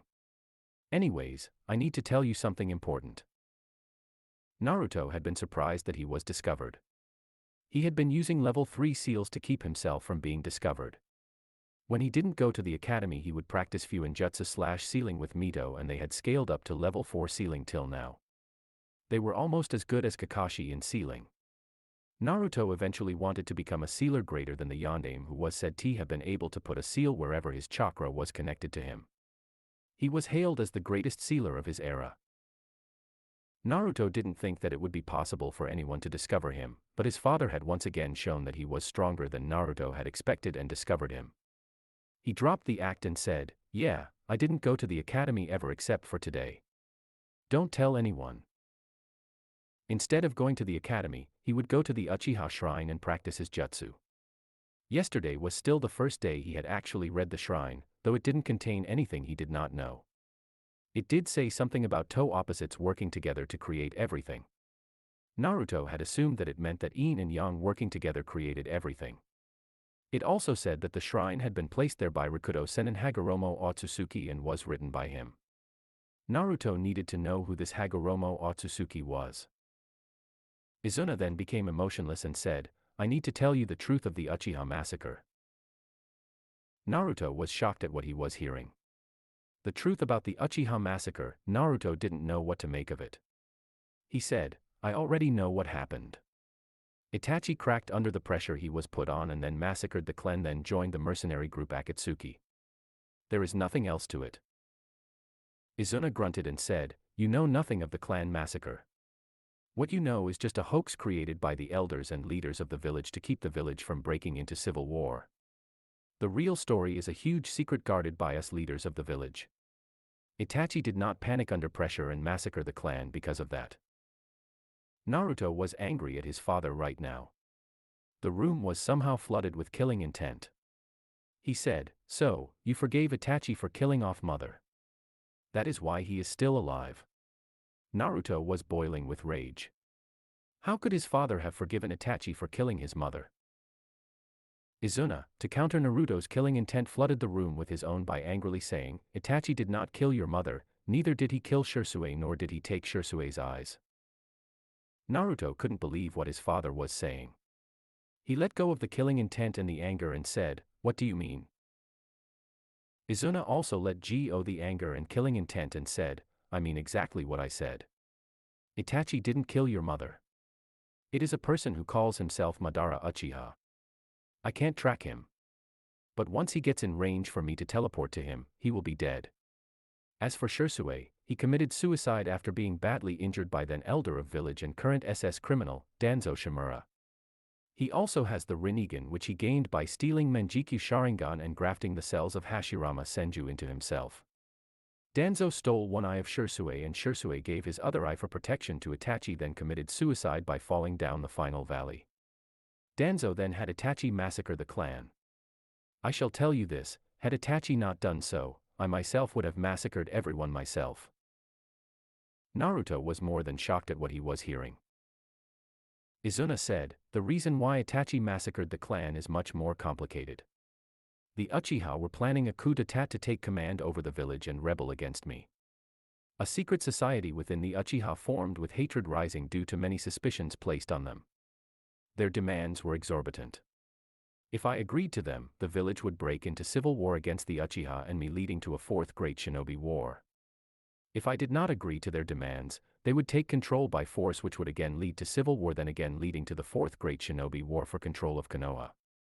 I initially wanted to do something to save my Uchiha brethren, but it soon dawned upon me that in the current situation, getting rid of the clan was the only viable option. Naruto said in a depressed tone, "There is always a way to save everyone." Izuna also let his emotions leak. He said, "Not always. You will understand later." This time clearly there was no chance to save everyone. Had Minato lived, there would be a chance of doing so, but not now. Naruto said, "I understand why Itachi massacred the clan, but he is a criminal because he joined the Akatsuki." Izuna smiled and said, "He is actually a spy inside the Akatsuki for Konoha. I was the one who gave him that mission." Naruto was shocked at what he was hearing. Izuna then said, "You only know this because you are an Uchiha. You will not reveal anything from what you heard to anybody else. Not even your closest friends or siblings." Naruto said, "I won't reveal it to anyone." Izuna said, "Good. It might be a lot to take in, but what I told you is the truth. The truth is never simple and always harsh. We have to live with it. Now off you go to the academy." Izuna teleported Naruto to the academy and rested in peace and went back to his office to take care of paperwork sitting in his office. 2-year time lapse. The day of graduation exam. It was time for graduation from the academy. The exams were to be held that day. All of them were asked to write a written exam first. Most of them passed easily. Menma had barely passed. Then it was turn for the projectile skills exams. Naruto and Mito got a perfect score of 20 on 20. Sasuke got a good 17 on 20 and Naruto achieved 15 on 20, being a few of the best scores. Then the ninjutsu skills were tested. Everybody was asked to do the henge and the bunshin no jutsu. Everyone did it easily. Naruto henged into Madara Uchiha. All of the youngsters mistook him for a transformation into Izuna, but Iruka understood that it was Madara. There were differences between Madara and Izuna. He was surprised. He was thinking why Naruto did that. Nevertheless, Naruto then transformed back to himself. He was very tall for his age. He was now almost as tall as Madara and even looked a lot like Madara in his peak. Everyone was just pissed, thinking that he had just transformed to make him a few centimeters taller and make his hair a little more unkempt. They didn't like the fact that he just made himself taller and he could pass easily. He then did bunshin. About 50 bunshin popped around. Everyone was surprised. They all popped and Naruto passed. He took his headband and took a place. Sasuke soon followed and did the same, but he henged into his father. Soon Mito came to finish her exam. She henged into the ideal form of herself which she wanted for, and she got a lot of cheers from the boys. She then completed the bunshin, took her headband and moved ahead. Menma then came and did the henge. He henged into something that gave Iruka the biggest nosebleed in his life. Menma transformed back and did the hand sign for the Kage Bunshin, and a few shadow clones of himself popped up next to him. Iruka was surprised. He didn't know that Menma could do the Kage Bunshin. He passed Menma and Menma was now a genin. The same day night, in the Uchiha clan compound. Mizuki, who had been one of the judges of the graduation exam, had come by to visit Menma. Menma just came, and when he saw Mizuki he said, "Sensei, what are you doing here?" Mizuki said, "I just wanted to talk to you. Can you come to the forest with me?" Menma said, "Fine." They soon reached the forest when Mizuki said, "Now, I shall kill you and then take revenge on Konoha." Menma was shocked. He hadn't seen this coming. He asked, "Why do you want to kill me?" Mizuki said, "How would you know? You monster fox. No one has yet told you. Of course, this all makes sense. No one would tell you what you really are, you monster fox. You are the nine-tailed fox which attacked the village 12 years ago and killed everybody. You are nothing but a monster." Right then Izuna appeared. He said, "You have said and done enough damage. I shall not allow you to do any more damage, Menma." Mizuki stood in shock. All of a sudden, he felt many people binding him. Izuna manifested the Chidori and stabbed Mizuki with it. He said, "You are the true monster here, Mizuki."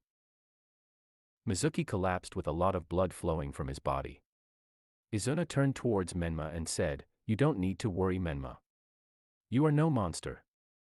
I intended to tell you this once you were completely ready to take on the Kyuubi, but since you already know, I shall tell you this, the Kyuubi is no demon either. He has been through the same treatment you received by the villagers, by everyone and all the time. He is just a misunderstood person, not unlike you were misunderstood by everyone in the village." Menma took all of that in. He was crying right now. Somewhere deep down the Kyuubi was also listening to this.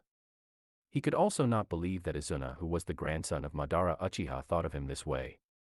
The Kyuubi hoped that the tailed beasts might at last get some respect if Izuna wanted that. Izuna did remind the Kyuubi of the Sage of Six Paths. He thought he would never meet another person like that ever, but Izuna was just like that, and he intended to turn Menma into a person who would bring peace to the tailed beasts. But the Kyuubi thought that even Izuna was just a person who was here for his power like everyone was. He was after all the grandson of Madara Uchiha. He would never expect anything good from the progeny of Madara Uchiha. He hoped that at least he would be able to get out of Menma by giving him his chakra. Yes, that was what he would do until he got out and exact revenge on Izuna.